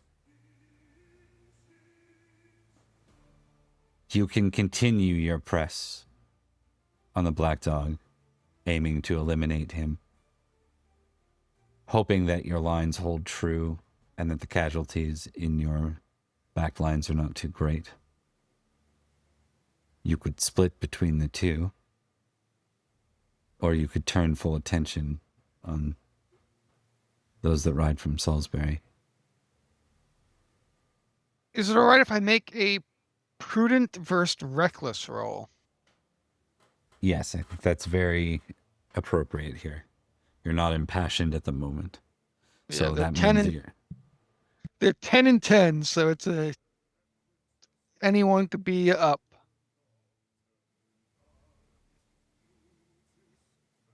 Prudent. Oh. Oh boy. I don't know if that's good or bad for me. Reckless. I think there's an uncertainty with both options. I think you're too calculated as a general to not know that you're in a less than ideal spot, but you still have the numbers. Sorry, we have the numbers 4-1, right? Maybe now 3-1. Still closer to 4-1. They held, their condition was just holding on, right? And fighting back. Yeah. In that case, split the forces. would still be 2-1 versus 2-1. So let's do that.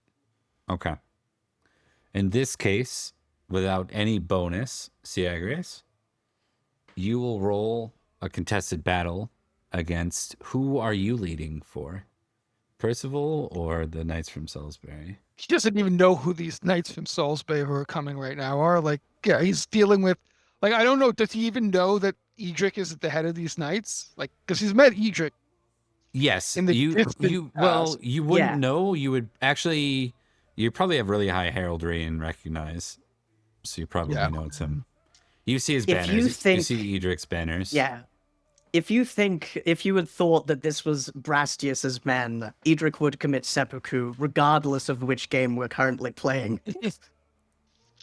I think he's leading against the Black Dog. After their last encounter, there is a respect, but also a desire to see him dead. This is personal. Yeah, it's become personal. Okay.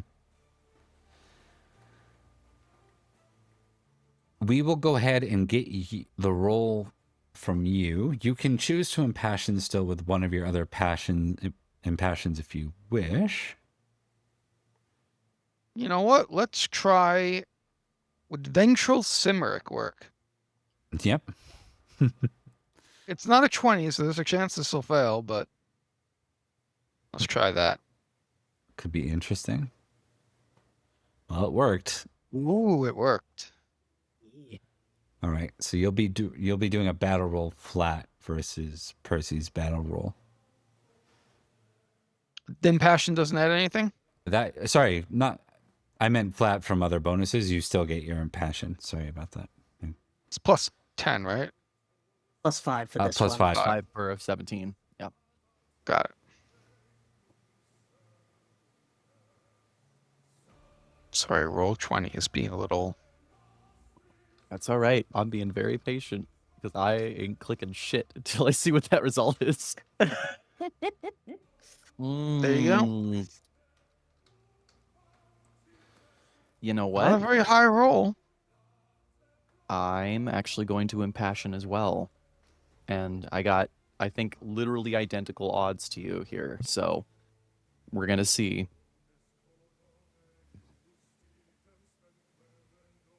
Merlin, be with me. God and Merlin be with me in this moment.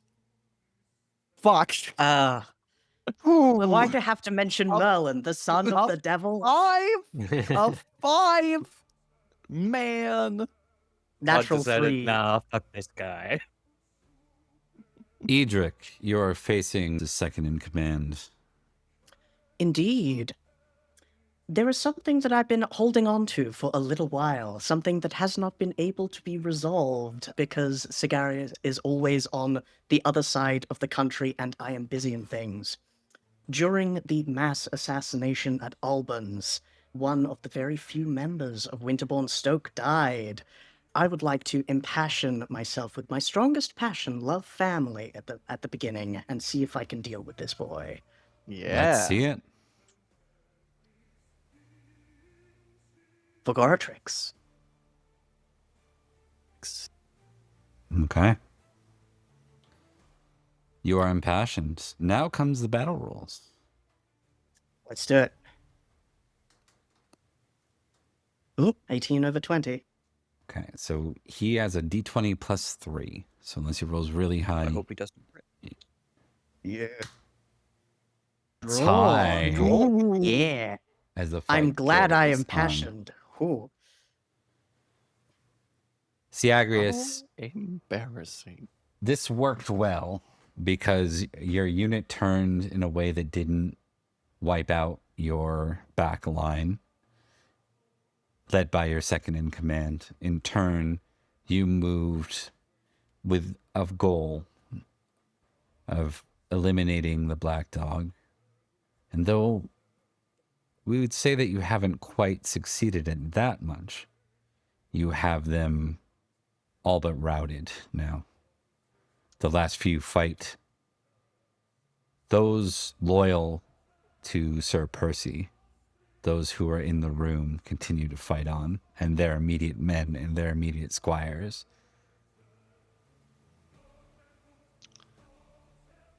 See if Percy would fight a champion. I'm sure this black dog will accept the challenge. Send out our strongest man. In the distance. No, we. Then when they agree, we hit him with some javelins in the back. You hear the call of challenge, Sir Percy. You see a very large knight with a shaved head, kind of Goratrix-like stature, probably 18 size or so. Big bulking man, goofy looking face though. But eyes that tell you he is killed, probably innocent and soldier alike, and he takes way too much enjoyment in it.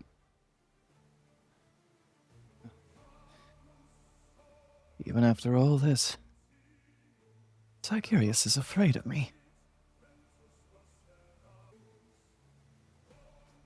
I think, and I swear I was contemplating doing this even before I heard Gary's last line there. Why don't we just kill this guy? Like, Okay. I will say that would be, I mean, dishonorable. You're in a tight spot, but that is definitely dishonorable. Yeah. Yeah, I'm okay with that. I've got an honor of 10, Very nice. my dude. Oh boy. Okay. What's honor? Okay. We see the black dog motion, and I think to the surprise of Syagrius, it seems that Sir Percy is living up to his reputation, self-proclaimed reputation of a man that tried to kill Uther. As you watch several javelins stick into your champion. And he falls off his horse. Kill them! Kill them all!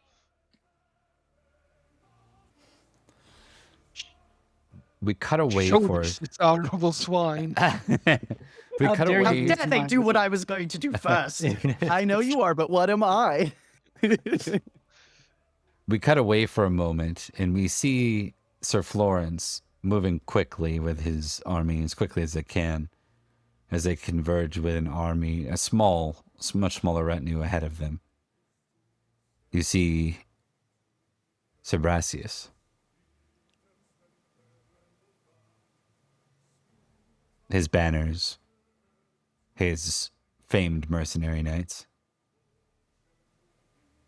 Florence would ensure that his banner is also up high and would probably motion to hail them, but still continuing on their way. Okay. Brasius will move alongside you. Say, Sir Florence. Syagrius? We Do you don't have ride- much time, so this conversation needs to be on the run. You make for the Praetor. Yes. On what side? On the side of Logres.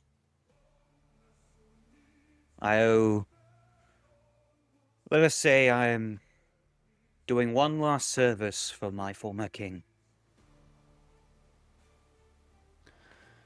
And you see your squire speak up too, and he says, Sir Brasius, pleasure to meet you. I'm sure you met me before. I was younger then. I'm Gawain, son of Morgause. And he's like, oh. He was there when Florence took that oath for Morgause. So he doesn't seem too surprised. He just nods. Almost what surprises him, and you can read this, is that you actually followed through with it. Yeah. Florence kind of gives like a smirk and says, I am as always a man of my word. Thus, I have my new squire here. Jaren, I'm sure he will be a great knight. you see this converging army now from the tree line. You recognize Sir Florence. It's been a long time. Feels a bit like a dream. I think Jaren's a bit lost as to what to do now. He's way out of his element.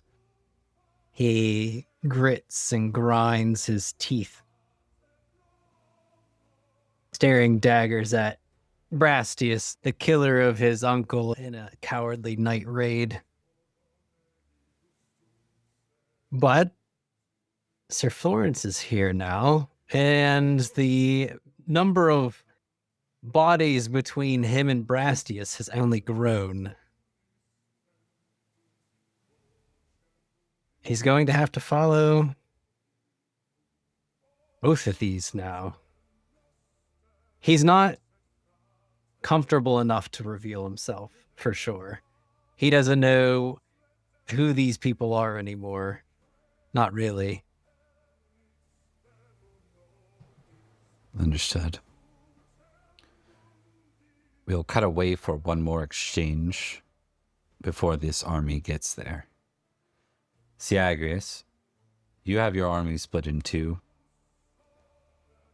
You, despite this move of the champion, you have all but routed the Black Dog.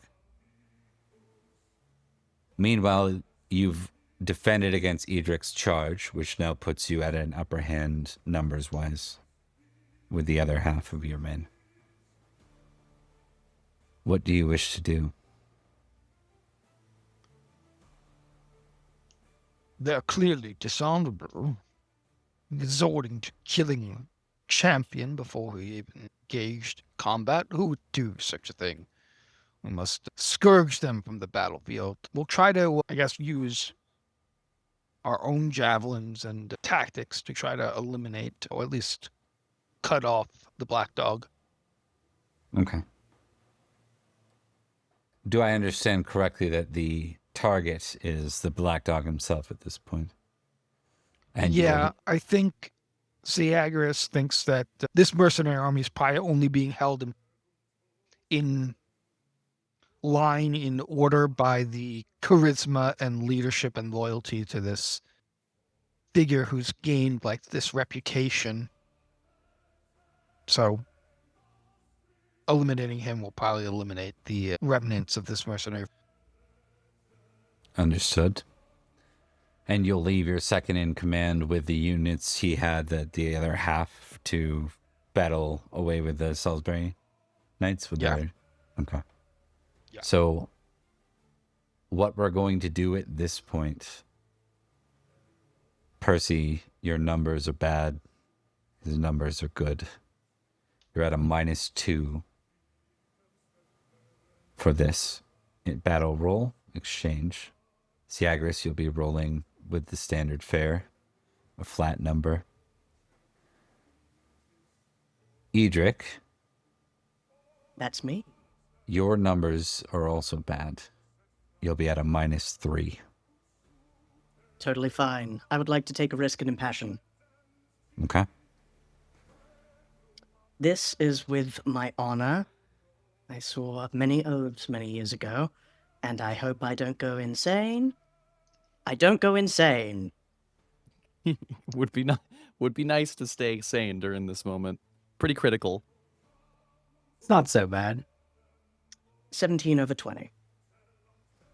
All right. We'll contest this first. So we're going to leave this guy flat. Okay. There you go. You chip away at him. A success over a partial success. It's good. Your numbers aren't in a place where this would be an army easy to Yes, rout. decisive. I will note this. I didn't note it before, but Edrich is not fighting like a general or marshal, like from the back lines shouting orders. He is killing a lot with his own sword. Good. Because every man has to pull their weight here. Right? And many are suffering. We turn to Syagrius versus the Black Dog. Question for you. If I were to fail a 9 passion, say a devotion to God, if you will, how would that affect me? We're still using 5th edition rules for this game, 5.2 edition. So nothing. Unless you fumble, then it's bad.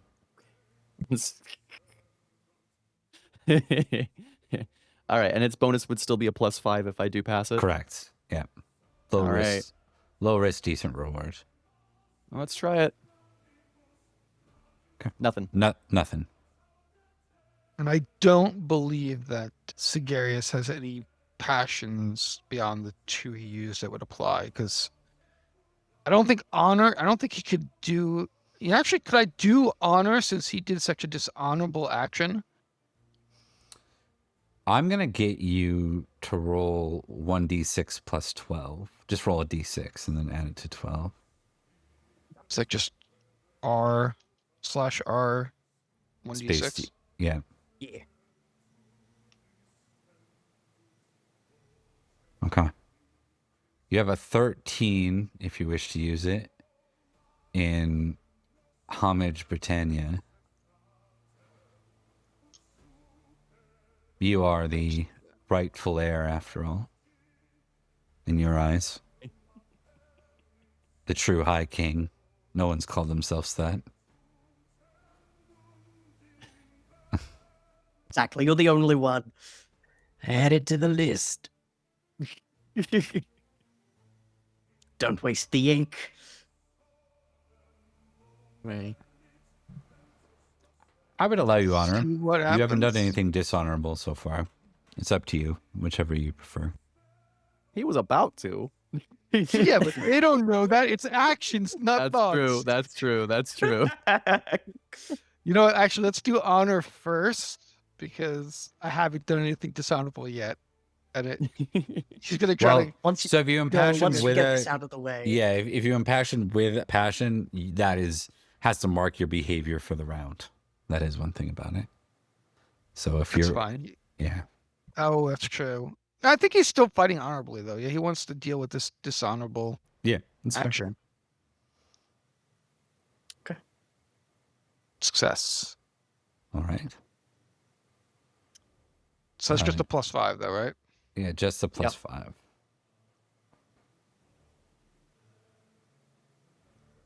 Syagrius' rolls have been pretty low so far, so you might be in luck. Yeah, not the case. Sir Percy, you see the call and you see the archers from the mainland as well as the javelineers. You have a moment, just a moment, not enough time to reach Syagrius, but you see him. You have one javelin.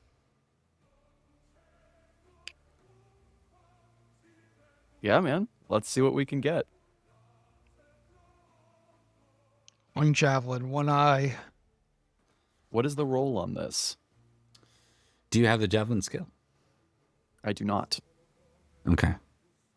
We I'm a will knight, say sir. yes, yeah, that's very fair. We will say Dex -5.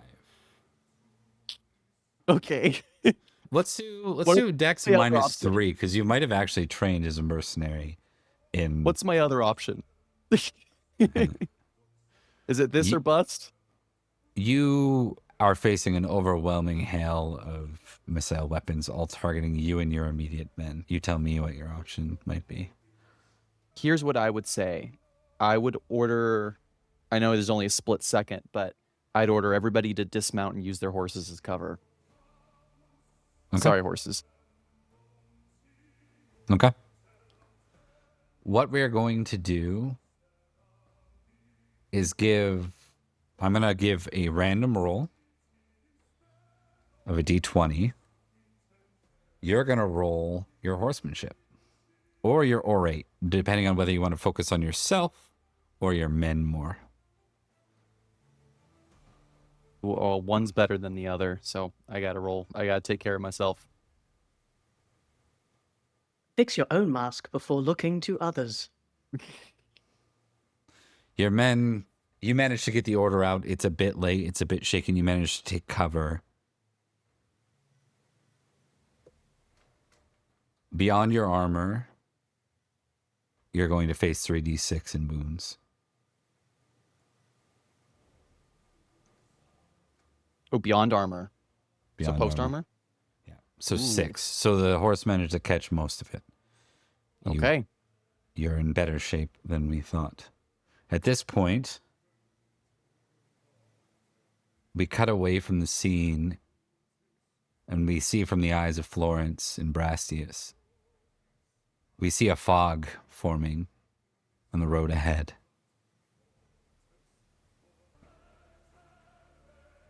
Every second counts.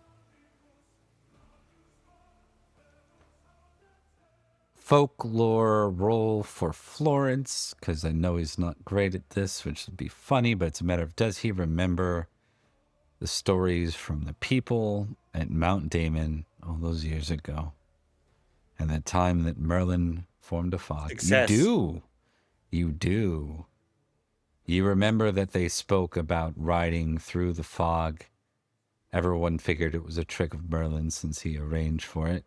And all of a sudden, when you arrived on, through the fog, the army from Salisbury was upon the army of Saxons.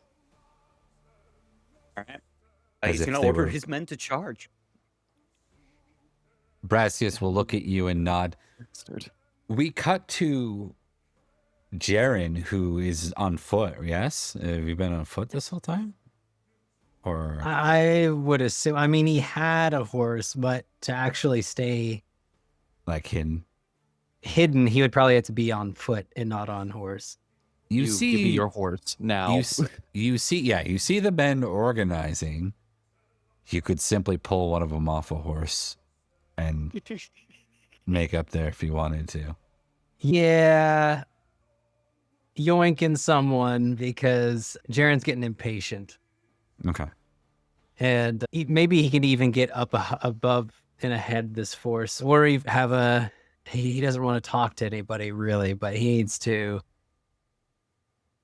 Something needs to happen. He's itching. You can make a horsemanship roll. Florence, you can make a battle roll for your organizing men. Jaren doesn't care about organizing. Jaren is there for Jaren. Jaren is there for reasons, but he's got one person to look out for. And if you could even say look out for. Yes. Yeah, I mean, Jaren, he is kind of conflicted now that he's gotten time to think about it because he does see Florence. That crazy Merlin guy said that his once friends may die, and he needs to one day convince his once friends to be allies again against the Saxons and stop dilly-dallying with their nonsense over here. So yeah, I'll roll horsemanship.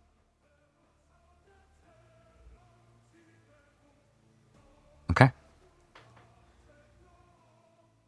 We see, I guess, behind the scenes in a way, there's a fog that forms beside Edrich,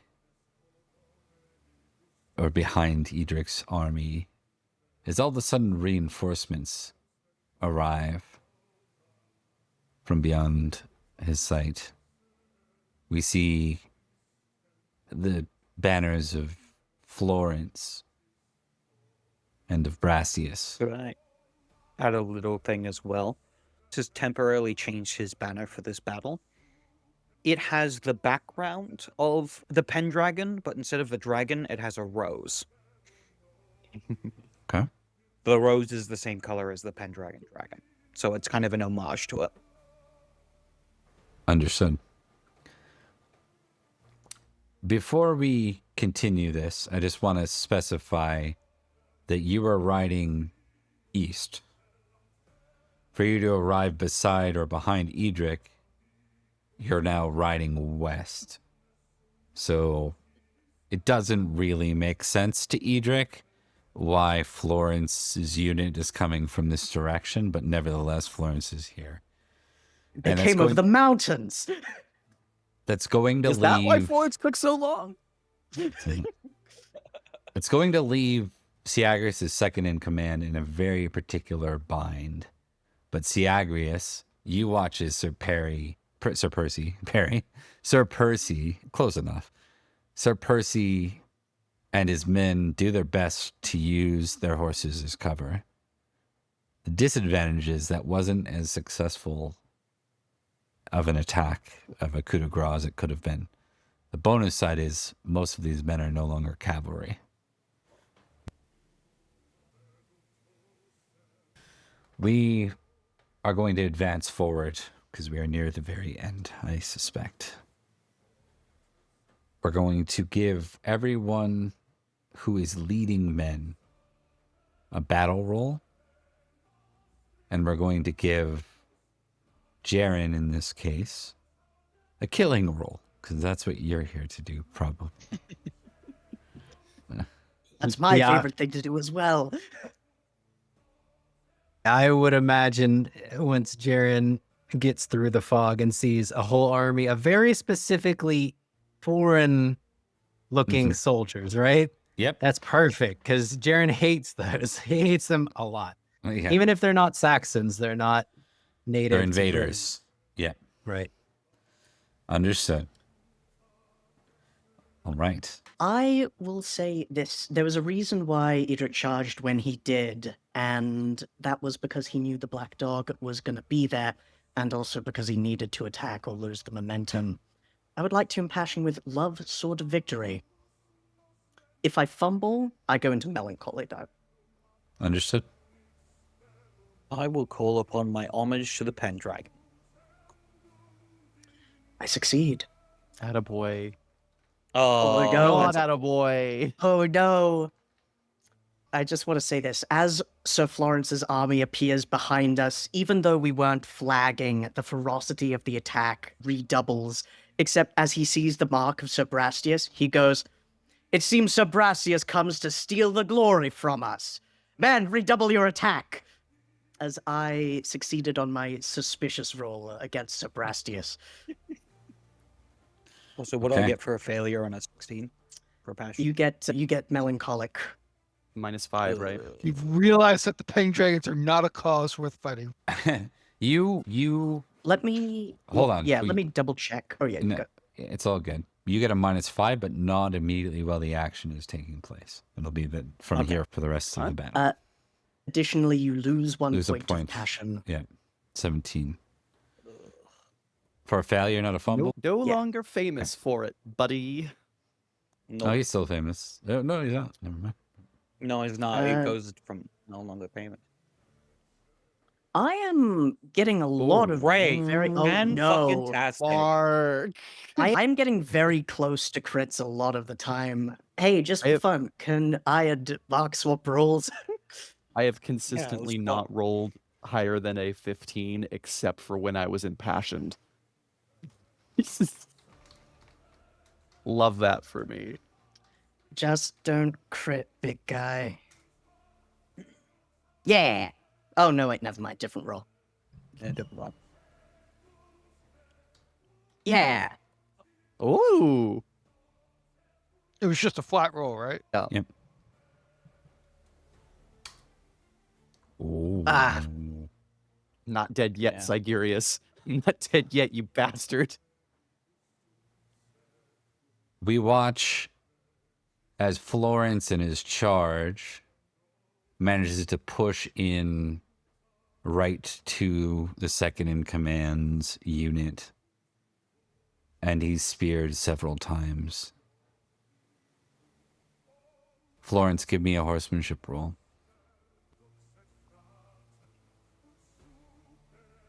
Well, Okay. These are beyond armor. I'm going to do this 3 times. That was good. That was less good. That was less good. 19 damage over 3 spears through your armor. 19.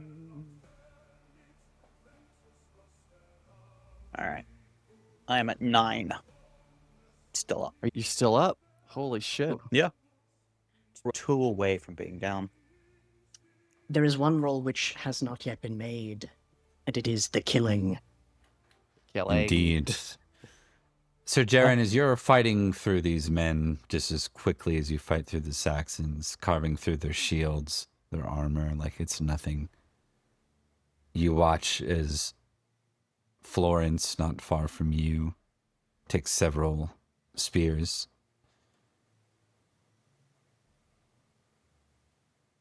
I think Jaren lets out a bellow. He's used to fighting alone, outnumbered. He actually uses it against his opponents, throwing bodies, corpses into the next foes. In this case, he's on a horse, and I think he's gonna crash. He's gonna ride the horse. And did Florence fall off of his horse? He managed to hold Or he on. managed to hold on. Okay, perfect. Because Jaren's going to run over the people in front of Florence with his horse, just like trample them down and make space. Okay. So this is just a trampling of the men in front of. Okay. Yeah. Yes, but Jaren is not stopping. Like he's going to trample through, maybe cut off a head or two, and just be like a shock and awe, and then keep riding by. Going to keep look over his shoulder to make sure Florence gets the hell out of there, but he's not sticking around. He's also has. I'm not sure if he's recognized the other banners on the battlefield, but He has there might be other people. That Brast is going to have to wait. There's a whole army here, and his blade is hungry. So he's going to, My friend.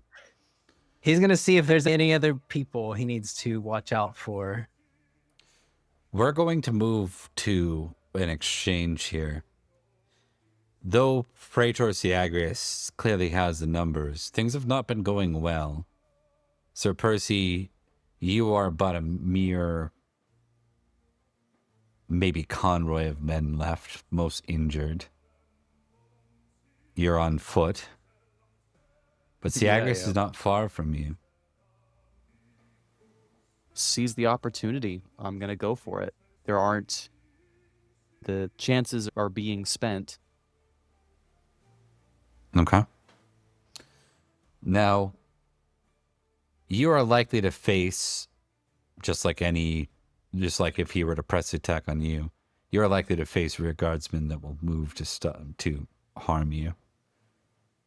You could ignore them, but it would likely mean your end. But it might be the end of Syagrius' turn. I mean, I need to test something, I think. I might need to test two things, actually. I'm going Your to love passion for life. I'm going to test just with a +4 from my directed trait, Avenge-Matic. Really? Okay. And the other thing I'm going to test here, I think it's going to be... Okay, can I test a passion not as a passion, but as a, like... In as contest? a trait? Yeah. Yeah. Okay. What are you thinking, though? To, maybe run him? I'm thinking love of family. Okay. I think there's a moment where Percy remembers he's Perin. And I think he thinks about his children and his wife and his home, and thinks about how he would have liked to see them one last time. And I think it actually instills him with a sense of hope that he hasn't felt in months, or maybe even years. And I think for a moment, instead of going for Syagrius, I think he trusts that this is going to play out how it's supposed to. And I think he's going to instead stay on trying to keep whatever men he has alive for as long as possible, including himself. Okay. We turn to Syagrius now. You haven't quite routed that pesky black dog, but you have a much bigger problem behind you, as all of a sudden the army of Salisbury seems to have tripled. Perhaps some kind of ambush?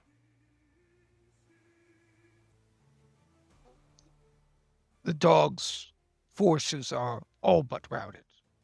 Horseless, beaten, I think Syagrius will try to see if he can spot the black dog and finish him himself while directing the army to focus on the new force, the new reinforcements or whatever, where these sons of the devil came from. Understood. All right. I'm going to get you to make a roll first, because I think if you don't spy him, then perhaps you won't do it. So we'll start with a recognize roll, but you've kept your eye on him pretty good through the battle. I'm going to give you a +5 with this recognize. Can I make myself more visible? I know he's not doing this, but like, I want him here. I think it's very likely with a +5. Oh, indeed. No, doesn't see you. Do you take it Where's any? he Do you going? take the risk anyways? Do you ride it? You know where he was last seen. You knew where his horse was. He couldn't have moved that No. far. I think he assumes that he fled or got killed or is trampled under one of the horses. If he doesn't spot him, I think he's focused on not losing all his men. Still has Okay. the Pendragons to kill. This is just the black dog was icing on the cake. Yeah. Or icing on the dates. Okay. You turn your army turns their attention with you then in this case instead. Yeah. I will get a squire roll from Percy. Yes, if, Captain. If you don't know your squire's age, just assume 15. Maybe get a new one. I do actually have Ethel the Squid, who last time I used him he was 19, and I think that was last year. So you can't fail. You see Ithel ride up and he gives you his horse. It's not a charger, but you are now on horse again if you wish. like to be. He goes, "You've served me well. Get the rest of the men out of here. Aye, sir. All of them. And Ithel, He looks good back. job, lad." All right. So now as we shift away, we shift to Syagrius. We're going to start again with battle rolls. We're going to set Syagrius as the top bar. We wanted to see what Syagrius rolls first. Syagrius, He is going to go ahead. go ahead. I was gonna recommend if you wanted to impassion, there's an opportunity, but it sounded like you were going that route. Yeah. That's exactly what I was going to say. Impassion Britannia right now. Or attempt to. This is our chance. Bringing the rebels to heel. Reclaiming Britannia for the Empire. We will all be rich and prosperous. Successful. Okay. Go ahead and give me a battle roll.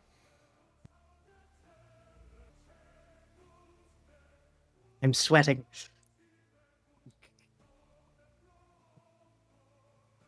All right, there we go.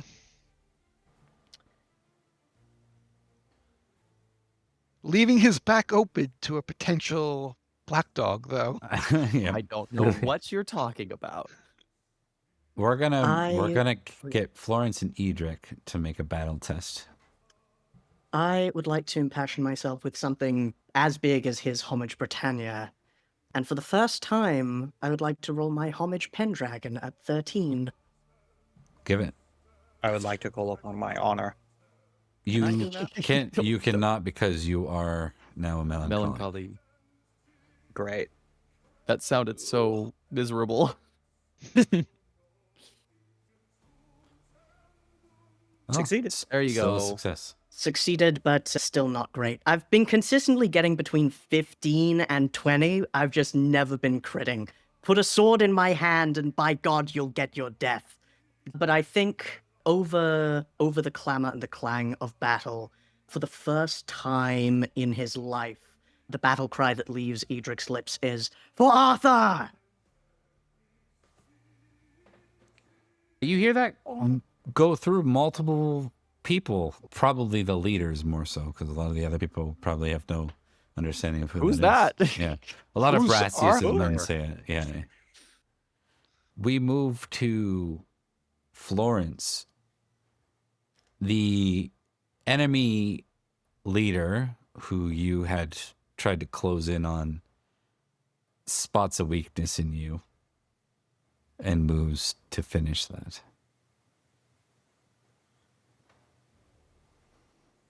Here. You can give me a weapon skill choice, -5, of course.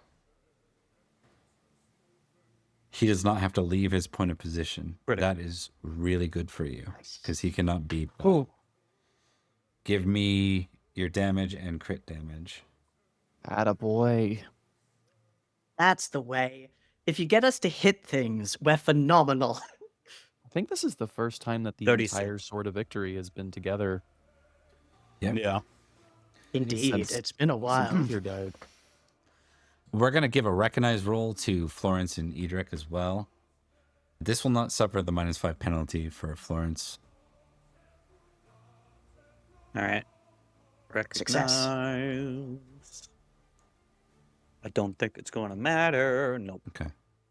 Okay, so this is what we see. We see a man on a charger with his sword kind of ride between where the two of you are, and you watch him kill one and then another.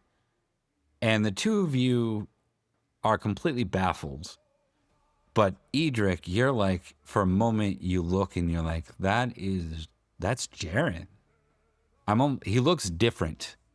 But you see something in a facial expression that he makes that reminds you of him. It's the same grimace you saw whenever he talked about.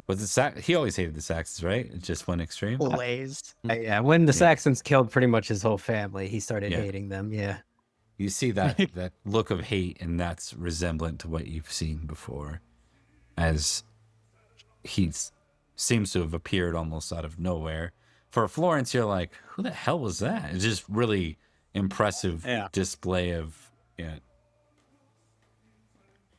We are among friends and we fight for a just cause. Kill them all. All right.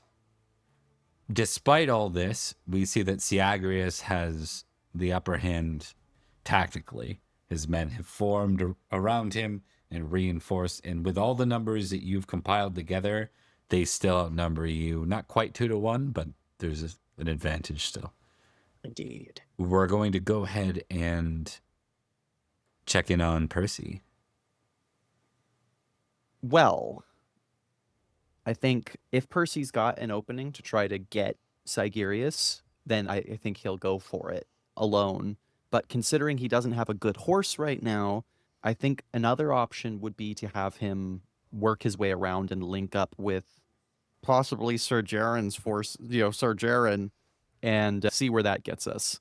Let's I think assume whatever that. makes the most sense. Yeah. I do want to move to a closure here, but let's assume that is the case. So you managed to ride in, you managed to find, surprisingly, I think, Jaren. I don't think you knew that he was still around. Jaren, have you met the Black Dog? And do you know this is Perin? He has not met new Perin. The Perin the last time he would think he saw Perin was when he was digging in a mass grave at St. Albans for days, looking for the body of Sir Perin, his friend. So he kind of believes Perin is dead.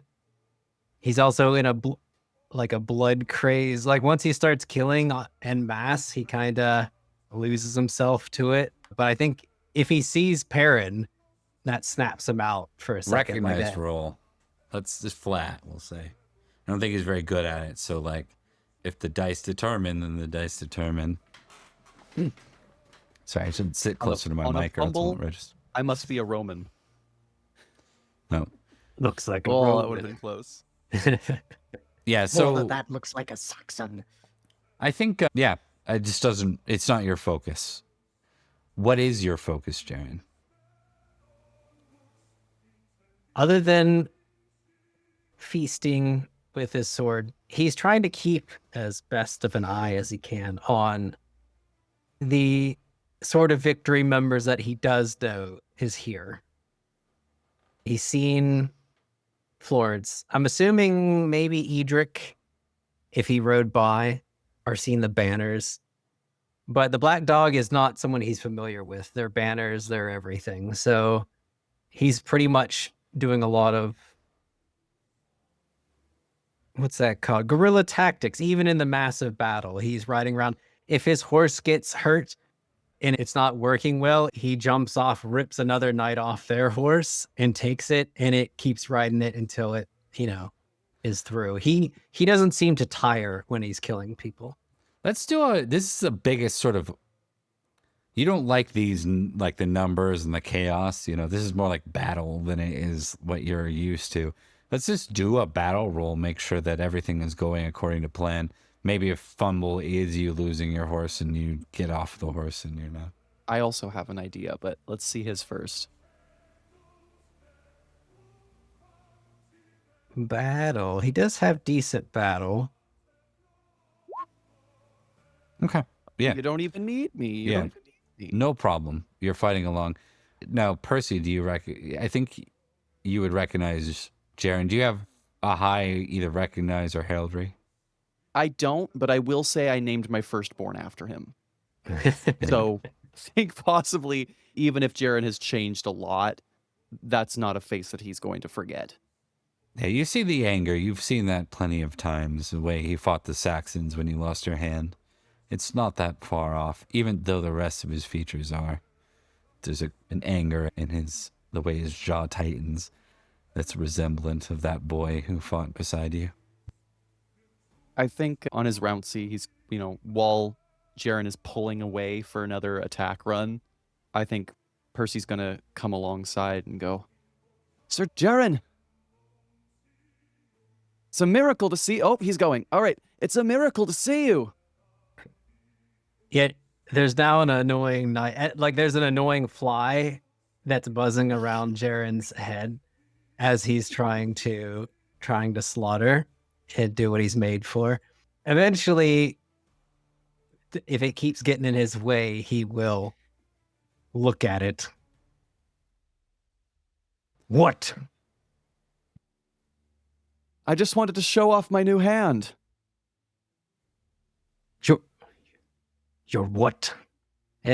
Jaren finally blinks. He's covered in blood at this point and sees this man he doesn't recognize. It's good to see you, brother. It's Perin. Jaren does not react other than saying, I only knew one Perin, and he's gone. Yes, he is, and yet still here. Look, we can deal with that later, but if you want the head of Syagrius, come with me. We'll end this before it keeps going. Suspicious. I gotta roll suspicious. This crazy guy, this guy's this is not whack. right. Yeah, this guy's crazy. Jaren's definitely not crazy. This guy is crazy. I mean, this is an insane thing to have happen. People frequently come out of the woods wearing the faces of your old comrades and family members who died, but and they do tell you to kill people. It's true. This is pretty normal, actually. Uncertainty. Oh man. Should I roll another recognize? Yeah. Absolutely. Yeah, man. Here we go. This could be bad, too. Slowly, as if the bloodlust has subsided for a second, as Jaren sees finally who's in front of him. Not someone just saying he's Perin, but Perin himself. His sword finally lowers. It was always like in the air. You're alive. Not entirely, but look, now's not really a good time, Jaren. I appreciate the confusion you're feeling, but I'll tell you what, if either of us survive this, I'll tell you the whole story. The whole story. Down to the last minutia in every bathroom break. Now, can we please kill that motherfucker?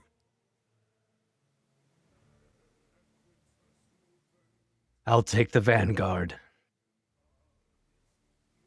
And Jaren will go. And his intention is not to go for Syagrius himself, but to essentially take on Draw attention.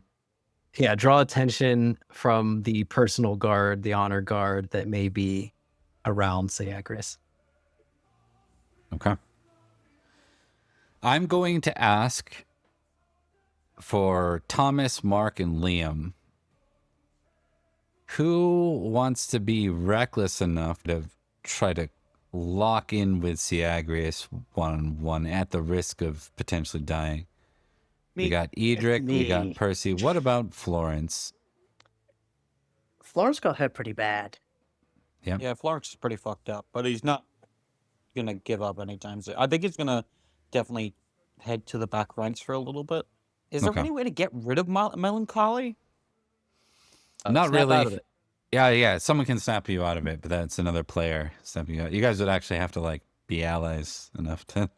I could definitely try. It's just a matter of if it will take my action to do it. Because like I can Yes, it I will. can do a kind of clap on the shoulder and remind you of what is important. But I would also much rather kill Syagrius if I can. Sorry, Mark. In that case, Florence is probably gonna spend pretty much the rest of the battle in the back line. And Okay, with yeah, Not that, much else he can do. Florence lives. Percy and Last Edrich, remaining member.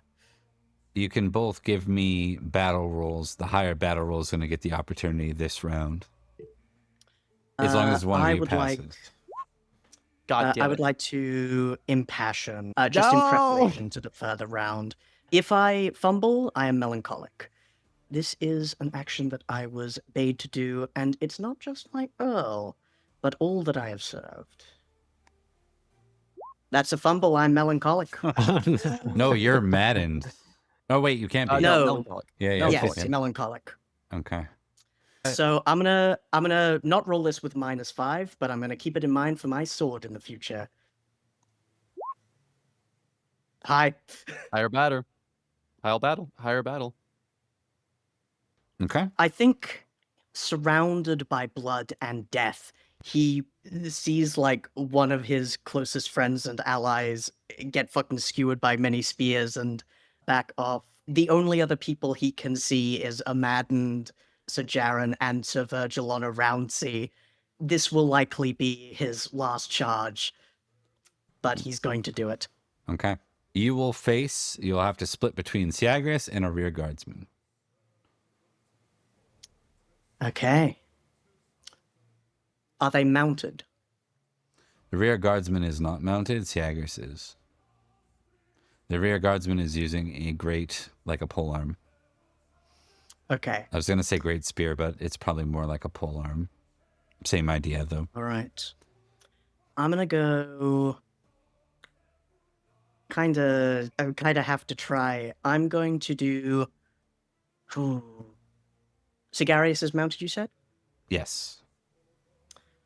I'm going to do 16 towards Syagrius and 13 towards the other guy. Okay. I am in melancholy, so I'll be taking a -5 to these. We'll get you to Actually- roll first for the dramatic effect. With that in mind, I think I would actually like to No, I've got it. I've got it good. Okay.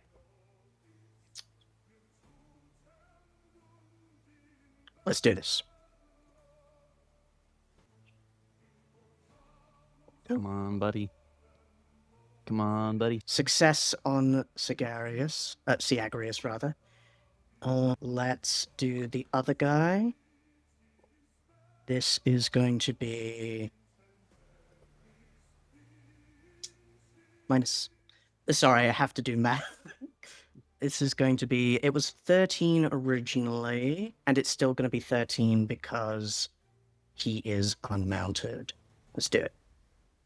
Failure. Bear by 1. Good luck, buddy. All right. Let's see how this goes. Syagrius, your exchange first, perhaps? Before this happened, just a question. Did Syagrius know that the last scion of Uther's name was Arthur? Yes. Okay. So, and he knows that it came from that line, that chant. You know it came from Arthur. Edrich. Yeah. All right. Directly, So- I think. What am I rolling here as he turns towards seeing Edrich approach? Weapon skill of your choice as Edrich is bearing down with a sword upon you. May I, since I am mounted, may I use lance? Yes, you may. I will do that. Is there any modifier? No, not in this case, not unless you're impassioning, but you're probably out of passions, I imagine. I'm out of passions, so let's just roll this straight. Oh, Cool. he got a cut on you. If I weren't depressed, I'd be doing phenomenally. The bloodlust, it gets you. All right, so damage to Syagrius is how much? 19. Edrich, you take 19 damage in turn. Higher than your size, yes? Yes. Horsemanship roll -5. Syagrius, you two will make a horsemanship roll, but without the -5. Failure.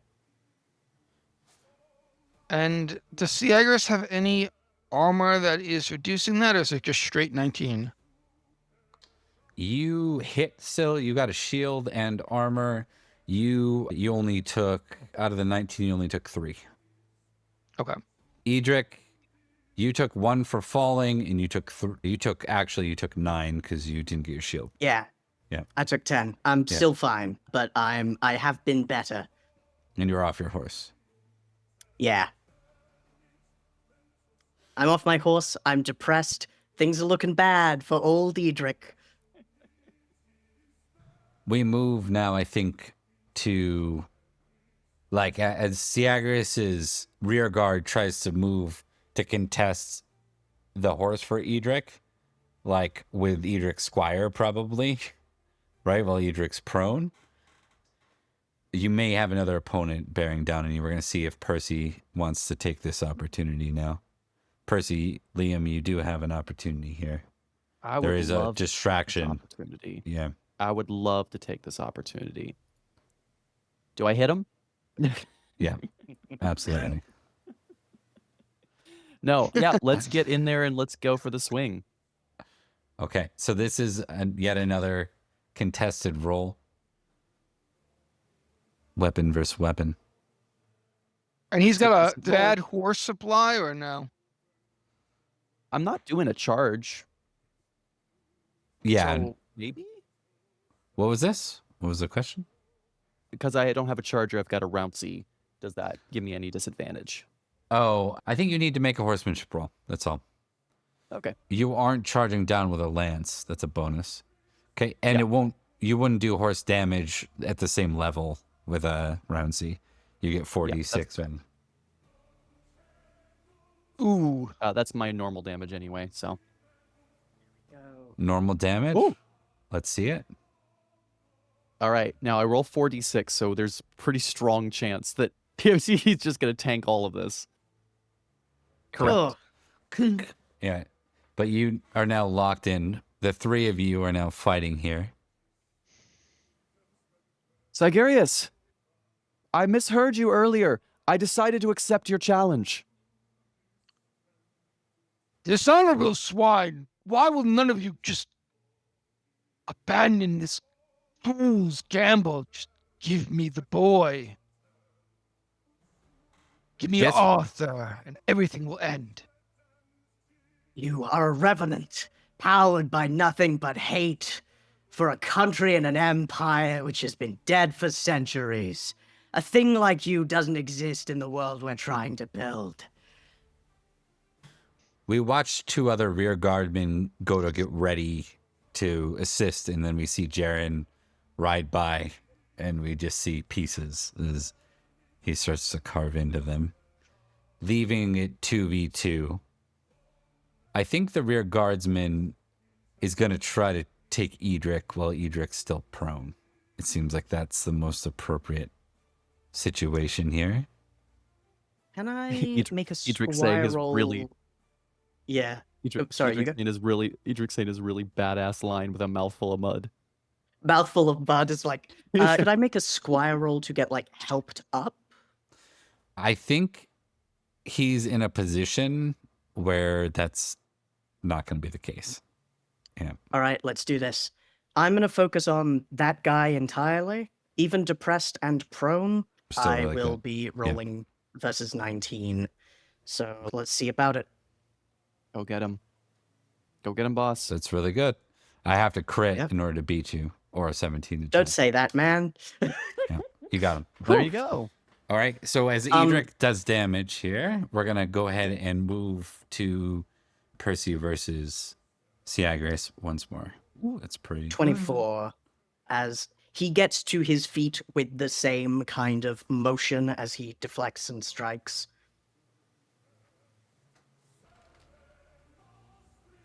Come on, you bastard.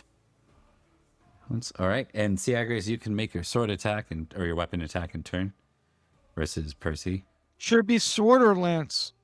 It would be sword or spear at this point for you. Lance is because you're a Roman, you don't get to use a spear Let's or go. lance. I'm slightly better than at. I think lance was my pilum. Was what we had it for. Or maybe that's spear. I'll just go Lance sword. would be charging, Pilum would be stabbing. Yeah, I'll go sword. Sword? Okay. Yeah, it's a little bit lower, but I think it makes thematic sense. Okay.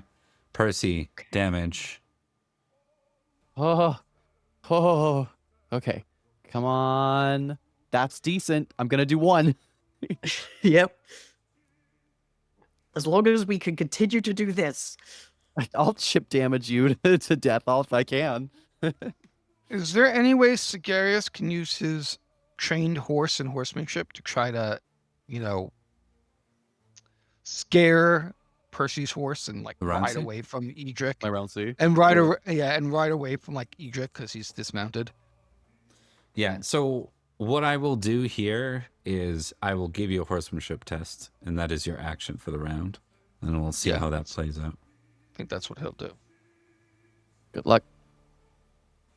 I do want you to fail, though, so break a leg. I kind of want him to fail too, but Good horsemanship. Okay. Percy, you need to make a horsemanship test. Yes, Captain. I'm not quite as good, but that's a success. You manage your horse, your round C wants to leave, but you manage to stay where you need to be Girl. so you can pursue Syagrius. Edrich, you have an option here because Syagrius is kind of fleeing to a better position. You can close the rank, but if you're moving after Syagrius, you are giving the pikemen a free hit on you. You've felt the bite of that pike. Do I feel like I could possibly... I'm at 19 hit points. I think I trust Perin in this moment more than I trust myself with the melancholy. I think I'm gonna continue fighting this rearguard to keep him off Perin. If I can get on a horse, so much the better. If not, well, I've got an effective sword skill of 25. If you want to prioritize getting back on a horse, You can with a squire test. If I do the squire test and attack, would that do anything to me? No, because it's your squire acting. All right. In that You're case, not I would prone like to anymore. make a squire. Yeah. Yeah, I would like to make a squire roll. This will be Wellen. Okay.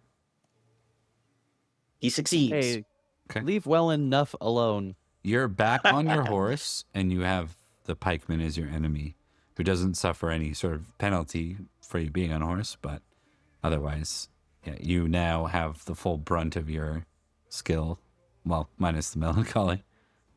Indeed. Hey, minus the melancholy is still fine. I say, rolling a natural one.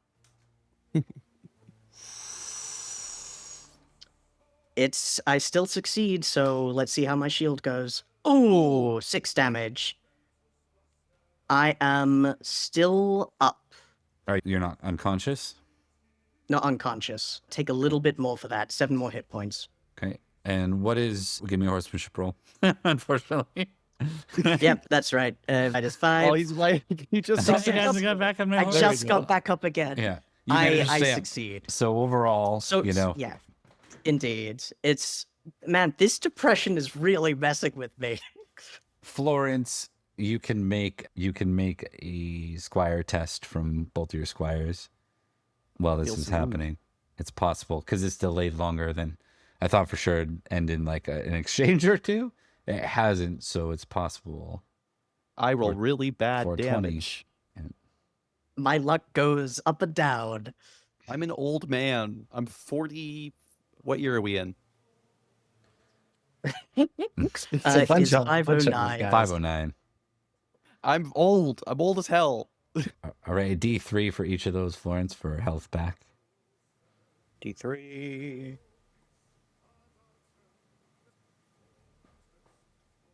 More health back. All right. Are you entering not the fray nothing. again?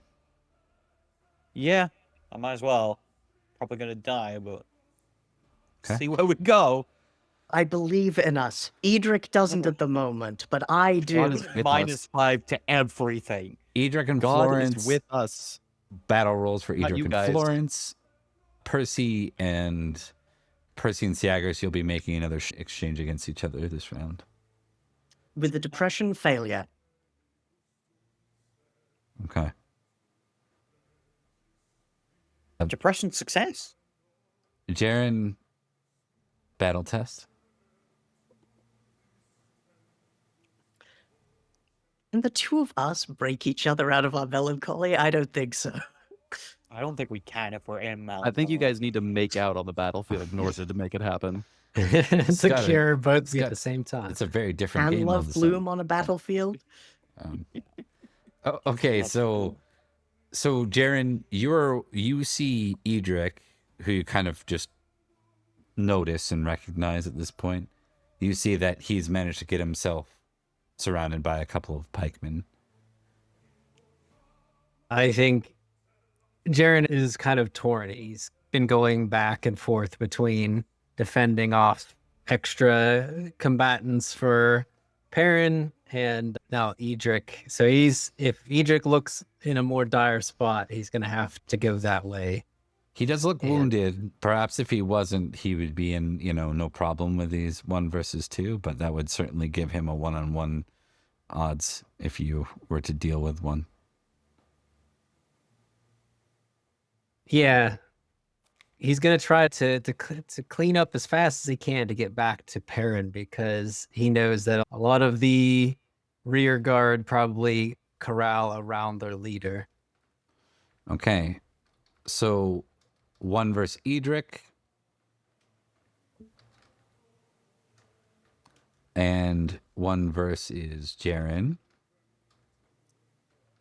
This is stressful. Yep. I don't have to split, so I'm fine. Yeah, you're in a much better spot. Yep. Perfect. Critical. There you go. Now we're killing with gas.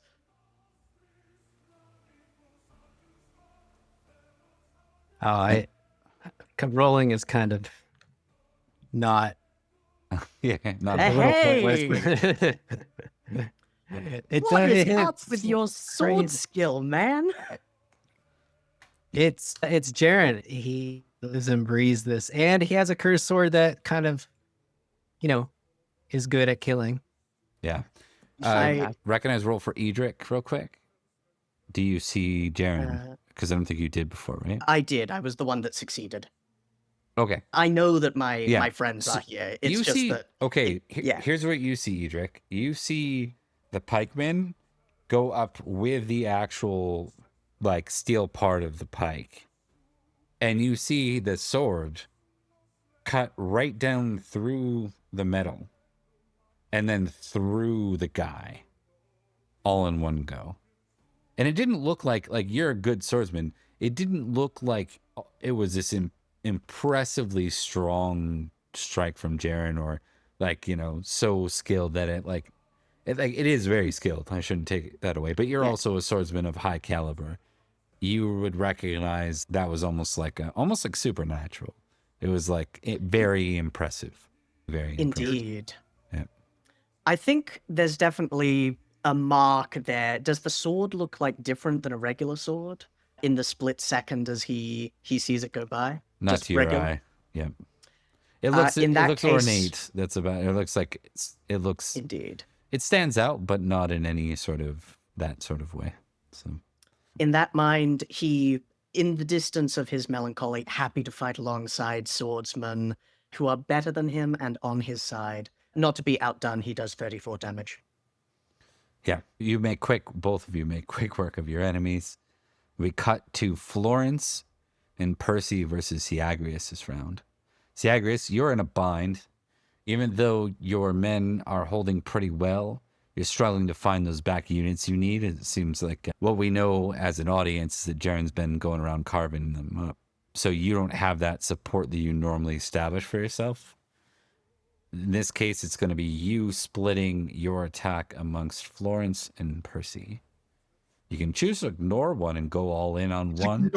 He's ignoring Florence. He hasn't even recognized him yet. Okay. All right. In this case, this will likely be your goodbye. I will note that. Yeah. So this is your Yeah, I last think- action if you want to impassion to try to take Percy out. I don't think I have any passions left. Understood. Love of family wouldn't apply. Hospitality wouldn't apply. He's already used honor, homage, vengeful, and revenge. So I think he's used all. A worn and defeated praetor, perhaps not defeated, a worn and aged praetor stares upon what could very well be death, as Sir Florence and Sir Percy bear upon him. I think as his sword is clashing with Sir Percy, the black dog, he'll say, "The heavens may fall, my blood may spill, but so long as I have my revenge and justice, it's all that matters." And with his shield arm, he'll pull out the Roman dagger, the Pugio, and he'll try to stab it into Percy's other eye, the one that's left. Less success. I have less skill at dagger, but I think that's thematic. Give me your best shot. I kind of hope it happens. All right, so Percy, this is in contest. And then Florence, you have a free go on the praetor here. I would also like to impassion. I've got one that I've been saving. It's for specifically this moment, as I have, for the first time in over a decade, fought alongside Sir Jaren. And almost back to back, I'm going to roll my loyalty to Sir Jaren. Nice. Yeah. My roll didn't go through for some reason. Hang on a second. Someone else said that, and then Thomas did, and then it went through way late. Should I wait? Give it 20 seconds if it doesn't. I kind of want to wait to send mine, just for the drama of it. I'm gonna Mark, do mine that's last not- because mine is inconsistent. Yeah, give it a reroll. Because it didn't go through for some reason. Yeah. We'll go with the first one. Oh, no. Baby, it's like exact critical. Oh, Yeah. no. All right, Holy moly. Jaren, buddy. Okay. I hope you've got my back. Yeah. Oh my god, that's a 20 crit too. That's a natural 20 as well. It's a true critical. Yeah. Yeah. Yep. Jesus Christ. Holy We're gonna shit. kill each other. Yeah, you guys are gonna take a lot of fucking damage. Yes, we are. Well, 'cause I'm when- going to take a lot of damage. I roll I roll 4d6. Yeah, I think we're using the old rules. We haven't moved to 6th edition yet, so it's regular damage, not what we were soaked, doing, the rules we were doing is regular damage without armor is what Yeah. we've been doing. That's been our karmic strike model Yeah. that we put. We will be switching to 6th edition. Oh Take that. no. Oh no. What is that?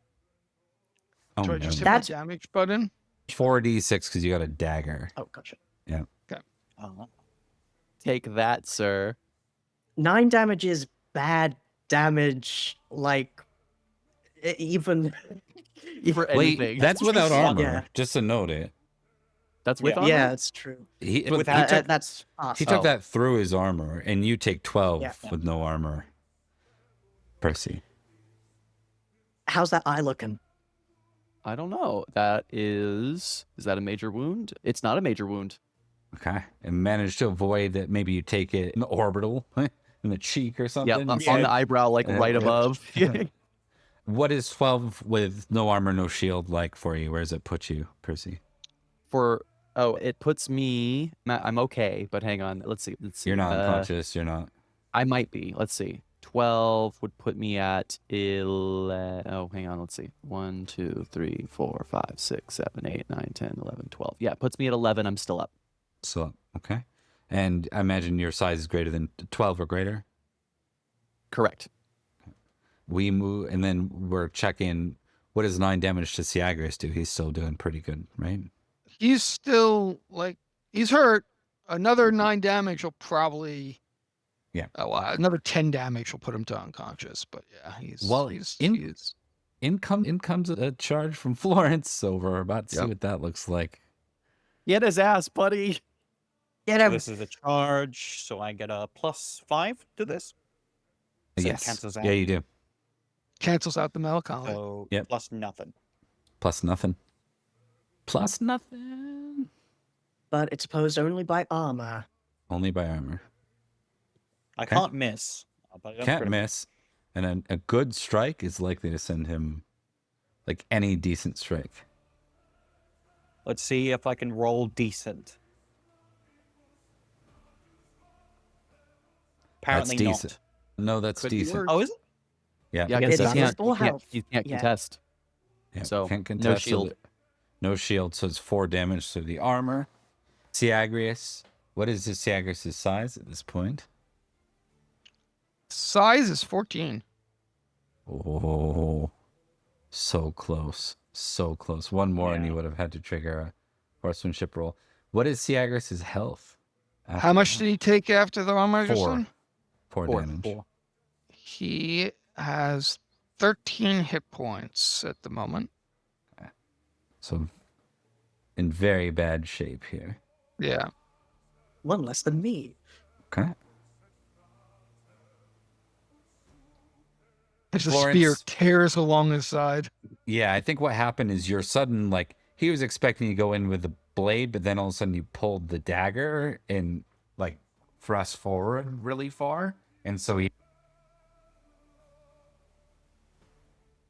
Sorry, I'm talking away. What happened here is he was expecting you to stab with your sword, then you pull the dagger out of nowhere and thrust forward with it. And the thrust forward made Florence have to redirect at the last second. You still caught him, but not quite in that. He was banking on just sending him off his horse. All right. So I think it's a matter of. I would like to just propose that the next strike is almost for sure going to kill Syagrius. He doesn't have a shield. He has a dagger in his hand now, right? In his offhand.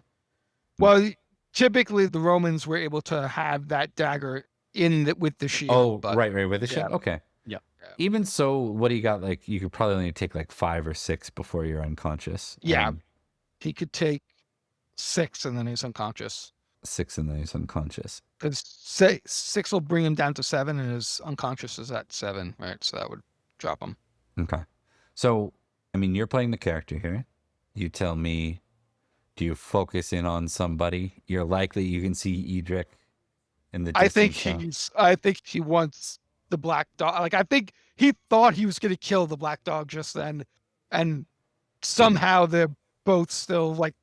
He took a sword Once along again- the edge. Yeah. Once again, the two of us in a high lethality game just refuse to die. Okay. Attack rolls, both, yeah. And then we move to Florence again. Can he split between the two, or it's You impossible? can. At this It makes you very likely to get hit by both. But you can. Like, I'm gonna More likely to get hit by both, but you. I'm it gonna gives roll, you a could um, crit. for yeah, I'm gonna Crit, roll. crit on bed. I'm gonna roll his vengeful versus forget. I'm just gonna roll his vengeful versus forget just to see what happens. I forgive you, therefore I can defend myself from two fronts. His vengeful is not winning, surprisingly.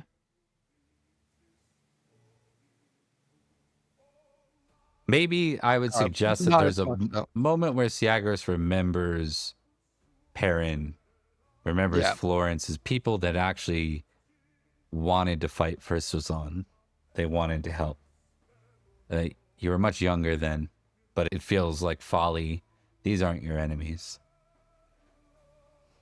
Why do we need to fight? But I think he will try to, even as he says that, he's gonna. I assume they're still coming for him, so he'll just continue to fight. Oh yeah, Yeah. in for a Yeah. penny. It's gone way too far Yeah. at this point. Why won't you die? You first. Just Perin could do a defensive attack or whatever. No, I want the glory. This is gonna be my last act on Earth. Nope. Well, it might be. Oh no. It may in fact be. I'm going all out. All right. Well, let's see. Syagrius' damage. This is with the sword again, right? yeah. Yep. So normal, just click the damage button. It's only one more die though. It's not Yeah. really a big deal. No, and he gets his shield, so 1 damage to One Perin. damage. Okay. And a horsemanship test. You nicked me. Success. I'm still up. And I Florence. refuse to die. Yeah. Yeah, he really is like Coward! And as he does, he's going to say, "For all you've done, Syagrius, I forgive you. For all the death and bloodshed, let not this revenant life you have lived be a stain upon your soul, and may your service to Rome be welcomed to St. Peter's gates. Amen." Amen. 22. That's good damage for the Amen speech. indeed. That is 12 damage to Syagrius. And that puts him to 1 hit point. You, my friend, are unconscious and you fall off your horse.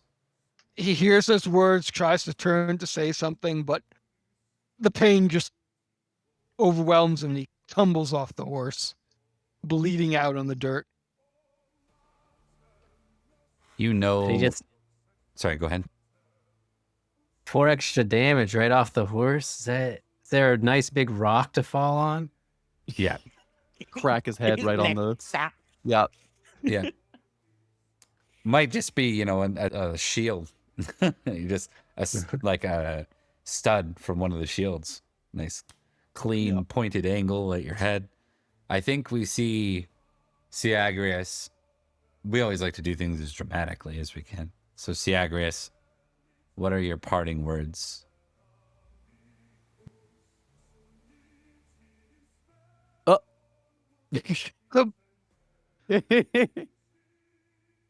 Your that.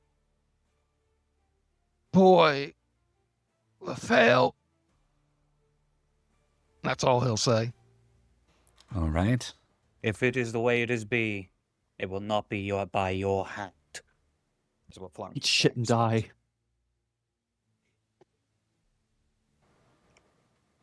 we will come back to this after next week. We'll be returning. But first, we do the King's Gambit. And then we return to see the Sword of Victory. Several or varied loyalties all coming together for one foe. That foe's gone now. And now they have to face each other. We're going to go ahead and turn our attention to the giveaway. Before I do, I'm going to say thank you very much for Gary's participation here. Gary, I'm pretty sure I can cut you away rather seamlessly. So if you want to say goodbye, I'm going to go BRB for 1 minute. Before I do, why don't you give your shout out or anything you want to say? All right. Thank you, everyone, for having me. Syagrius is finally dead. His arc has come to a conclusion. It was great subbing in when necessary. But I look forward to seeing what else happens in the future. You caused a lot of wonderful. drama for this game, man, and we really appreciate having you here. It's been good. For that, we say thank you. For It that, was we Who say knows? thank Maybe he you. still has an assassin or two out there after stuff. He comes back from the dead. Syagrius 2, Electric Boogaloo. We've seen We that do have once. people coming back all the time, so just don't put his body in Summerland. I'm not dead yet. All right. Yeah. All right. We're going to go to BRB just so we can switch things around. We'll be back as soon as that's done, which will probably be like 30 seconds. We'll do the giveaway and then we'll close for the night. But we're going to let Gary go because it's super late for him. Yes, Good night, farewell. everyone.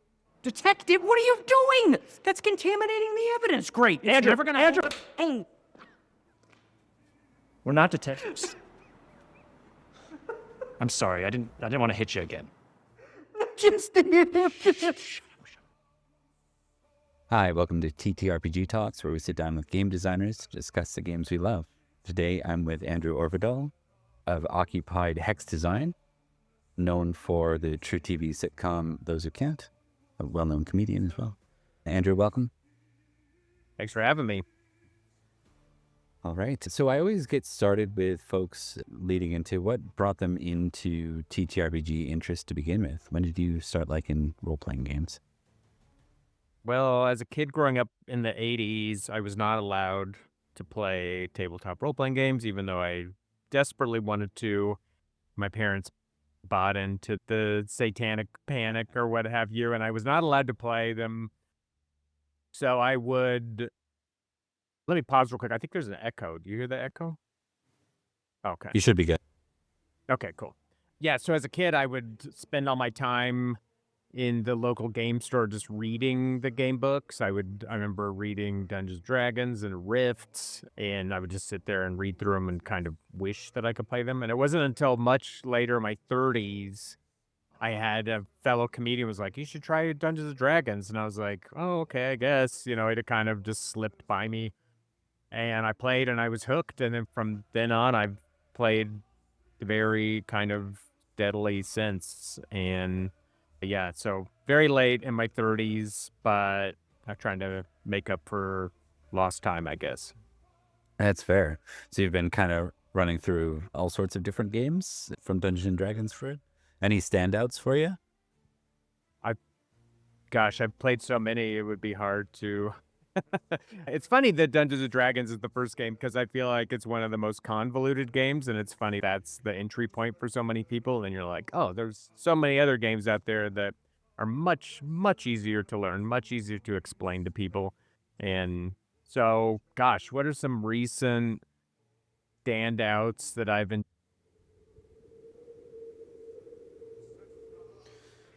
All right, we are back. We're going to close out before we do our closure, though. If you're here and you're new or you're not new, we don't care. We're doing a giveaway for the basic set of Pendragon, the starter set for Pendragon 6th edition. We have a note for Penultimate that's tagged there. If you put in that command, you will get added to the list. And I would love if some of y'all were more selfish. Tick generous for not putting your names in. I would like to see more names. So I know there's like 25 or 26 people in here. Please put in some names. I'll give it another 1 minute. we're in the list, but we would feel wrong if it went to us. So please, by all means, Indeed. up It would them feel wrong if odds. it went to us and there were only 5 names. Yeah. There we go. Here's 2 more. If Bob wins, we're having another giveaway right after. We're this having another one. giveaway effective immediately. It won't let me add myself, so that's good. Yeah. It doesn't add my name. All right. Any other takers? Anyone? Get your free Pendragon book. That is approximately running out. somewhere around like $25 or so. And if you don't want to give me your physical address, you can always give me an email. I'll give you the PDF instead. So, also, if you already own the starter set and you're like, hey, there's this book of equal value from the Chaosium site that's related to Pendragon, I'm down to give you that instead too. Yes, Professor Tone. Yes. Yes, It is your yes. anger. All right, that was just a talk about that. That was some awesome drama, guys. I really like the lead into that. It's always hard to make a battle thematic and interesting. I obviously wasn't using our standard battle rules, but I just really wanted to make it, I think it flowed thematic. well. Yeah. I think it flowed really well. Yeah. Oh, all right. Yeah. Hey, we got one more. We got one more. I really admired, I think, all of the setup for that. I think it gave it a really good tone and atmosphere, and I think it was looking pretty hopeless, and then went to being a curb stomp in many ways, but also like not a curb stomp that was anticlimactic. It still took work and time and teamwork as well, with Jaren coming in for the assist. What a guy, by the way. Everybody got to have nice, cool, badass lines, including Syagrius. I think it was good. How Game of Thrones would have been if he just like got you in the eye with a knife and killed you. Like, I think that would have Yeah. fit, right? Yeah. Like, Yeah? I think that absolutely would have fit. Percy's time since he died the last time. So, like, you know, Indeed. and I think yeah. what a beautiful time for 2 crits too, right? And Liam, you were giving yourself many death flags. Yeah, I was. I know my roles. Indeed. all right, last call. Last call. If you want the Pendragon starter set, we're going to be hitting the button in 30 seconds. You can see !Pen Ultimate is how you add on the chat, and that will put you in the draw. And the countdown starts now.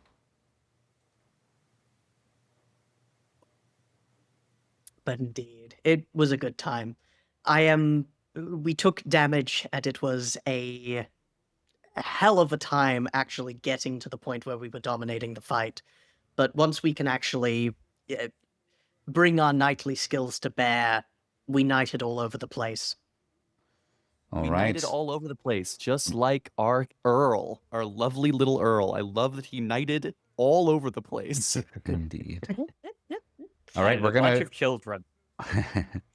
we're gonna choose the winner now, guys. Here we go. Ready? Drum roll. And the winner.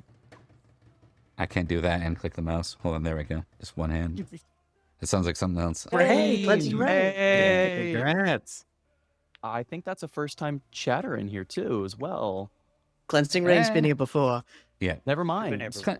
Cleansing Rain is a friend, and he has streamed for us, but he's not a regular on the. He's never done Pendragon with us, so it's good to see you, Cleansing Rain. Well, now Congratulations. you got the rule book, so you got no excuse. Yeah, exactly. All right, friend, I will get in touch with you on Discord, and we can talk about whether you want the physical copy to be mailed to you, which will need your mailing address, of course, or an email address for the PDF. We'll talk behind the scenes. Thanks so much for watching, y'all. We're going to go ahead and do some outros with the gang, and then we're going to raid a friend, since I think we still have a pretty good amount of people in here. We do. All right, so let's do some outros, folks. Thomas. Hello! I have been Thomas, and I have been Marshal Edrich of Winterbourne, Stoke, tying up a loose end that's been trailing since the very beginning of Anarchy. Feels good. this is going to be one of the final times I play Edrich as an actual character, so it's very good to get some closure and do it alongside cool people. Indeed. Mark. Oh, I'm sorry. I didn't see you there. I was just checking out our handy-dandy Discord. By the way, did you know we have a Discord? Come check us out. Lots of fun things on there, such as memes and shit postings, as well as notifications on whenever we go live, as well as new projects we are working on or are involved in. As well, you can also find links to friends of the channel, other streamers. So if you want to see more, experience more fun games and fun people, come check it out. Link can be found by putting !Discord in the chat, which has been done by one of our lovely viewers, as well as links on the Twitch and on the YouTube channel. I have been Mark, aka The Catch Me Out, and tomorrow I will be live at around 8 p.m. EST for some fun video game stuff, where I'll be playing video games with streamers and friends. We'll be doing voices. This time we're working on the Great Villainess something strategy game. It's a fun, like, anime-inspired game, so come join us for all the fun. We get to play the villains, or semi-villain. Nonetheless, join us on my channel, The Catch Me Out Show. I also do some other shows, vampire-involved, such as Orphan Blood, so join me there. I've been playing Sir Florence, Baron of the Axe, Lord of Idmiston, technically no longer Lord of Idmiston, and Earl of Ascalon. Or Devon, whichever the name is. That's me. Got it. You know, you crossed all the whatever. I'm going to stop talking. Liam. You know, 3 years ago, many of us had just gotten off a vampire server that we were playing on together. And Bob hit me up and was like, "What do you know about Arthuriana?" And I was like, "Barely anything. I know the big pop culture things, and that's it." And who would have thought that that would end up leading to one of my favorite games I've ever participated in, and have me play so many characters that I fell so deeply in love with. I have had such a wonderful time with Anarchy, and I'm so excited to get into the most iconic part of Arthuriana with fresh face, and I'm so weirdly delighted in a way that I did not expect that Percy has thus far survived into that new era. He didn't believe that would happen, and neither did I. So I thank you all for joining us today. You know, all the new faces that are here and stuck around. It's been a miracle having your presence here, and I'm very grateful to be able to spend this time with my friends. Well said, sir. Zach. You get to follow it up. Not me. Yeah. Can't really follow that up. I mean, come on. But no, Anarchy has been a long road, and I loved every bit of it. Speaking of a long road, Sir Jaren, the cursed knight who has a blade that makes him want to murder everything around him. It was great being back in his mindset. And I feel like we think we're all safe after this battle. We think we all survived. But Jaren's still there. That means nobody's safe. So I was thinking about that. we'll see how that plays out. And yeah, I'm excited to see the sort of victory back together. No matter how it ends up, or if we end up killing each other because of politics or cursed swords, you know, at least we had one last little scene with, you know, picturesque. Fighting back to back. Indeed. You know, I think we've done a really good job at being able to... Sorry, I'm not cutting you off at all, Zach. Is that it? No, that was good. Yeah. Okay, I wanted to make sure. We've done a really good job at being able to go into older stories and still tell the stories that we started in Anarchy. And I think this gives me a perfect sort of timeline to do the introductions for the new players, the new characters with King's Gambit, like continue that a bit to make sure we round back. And, you know, Virgil's going to have his opportunity in Salisbury, and we're still going to be able to see the sort of victory and their closure as they enter this era the most divided possible. They met briefly when they escorted Merlin to his departure, minus Jaren, but this is the first time we've seen all four of them. So that was cool to see. And Jaren wasn't someone I thought would make sense to come back during Anarchy. And then I forgot about how meddling Merlin is. And I realized I could do it easily enough. So we are taking time, Bob Gaming and Friends. We do lots of tabletop role-playing games here, mostly Pendragon these days. We will be expanding into future games on Saturdays. Check out this Saturday for more Daggerheart. We're doing a GM roulette with Mark. I almost said, anyways, Mark, myself, and Cyberbro. It is Mark's turn to GM this time. So come check out Mark and make sure that you support his GMing and tell him not to kill us. So in addition to that, the only thing I'll mention for now, there's lots on the go, but the one thing I'll shout out is I'm over at Commodore Zed's tomorrow, and I will be playing my favorite vampire clan. Don't say it out loud, please, because there might be some crossover. But yeah, I get to go join the Saxon game for a cameo. I'm looking forward to it. So thanks all for watching. Please join us on YouTube, the VODs. If you like the audio, we got some Spotify and Apple now for you, almost all the way through our original podcast. Come check that out. If you hang tight, we're going to go ahead and raid out to some friends.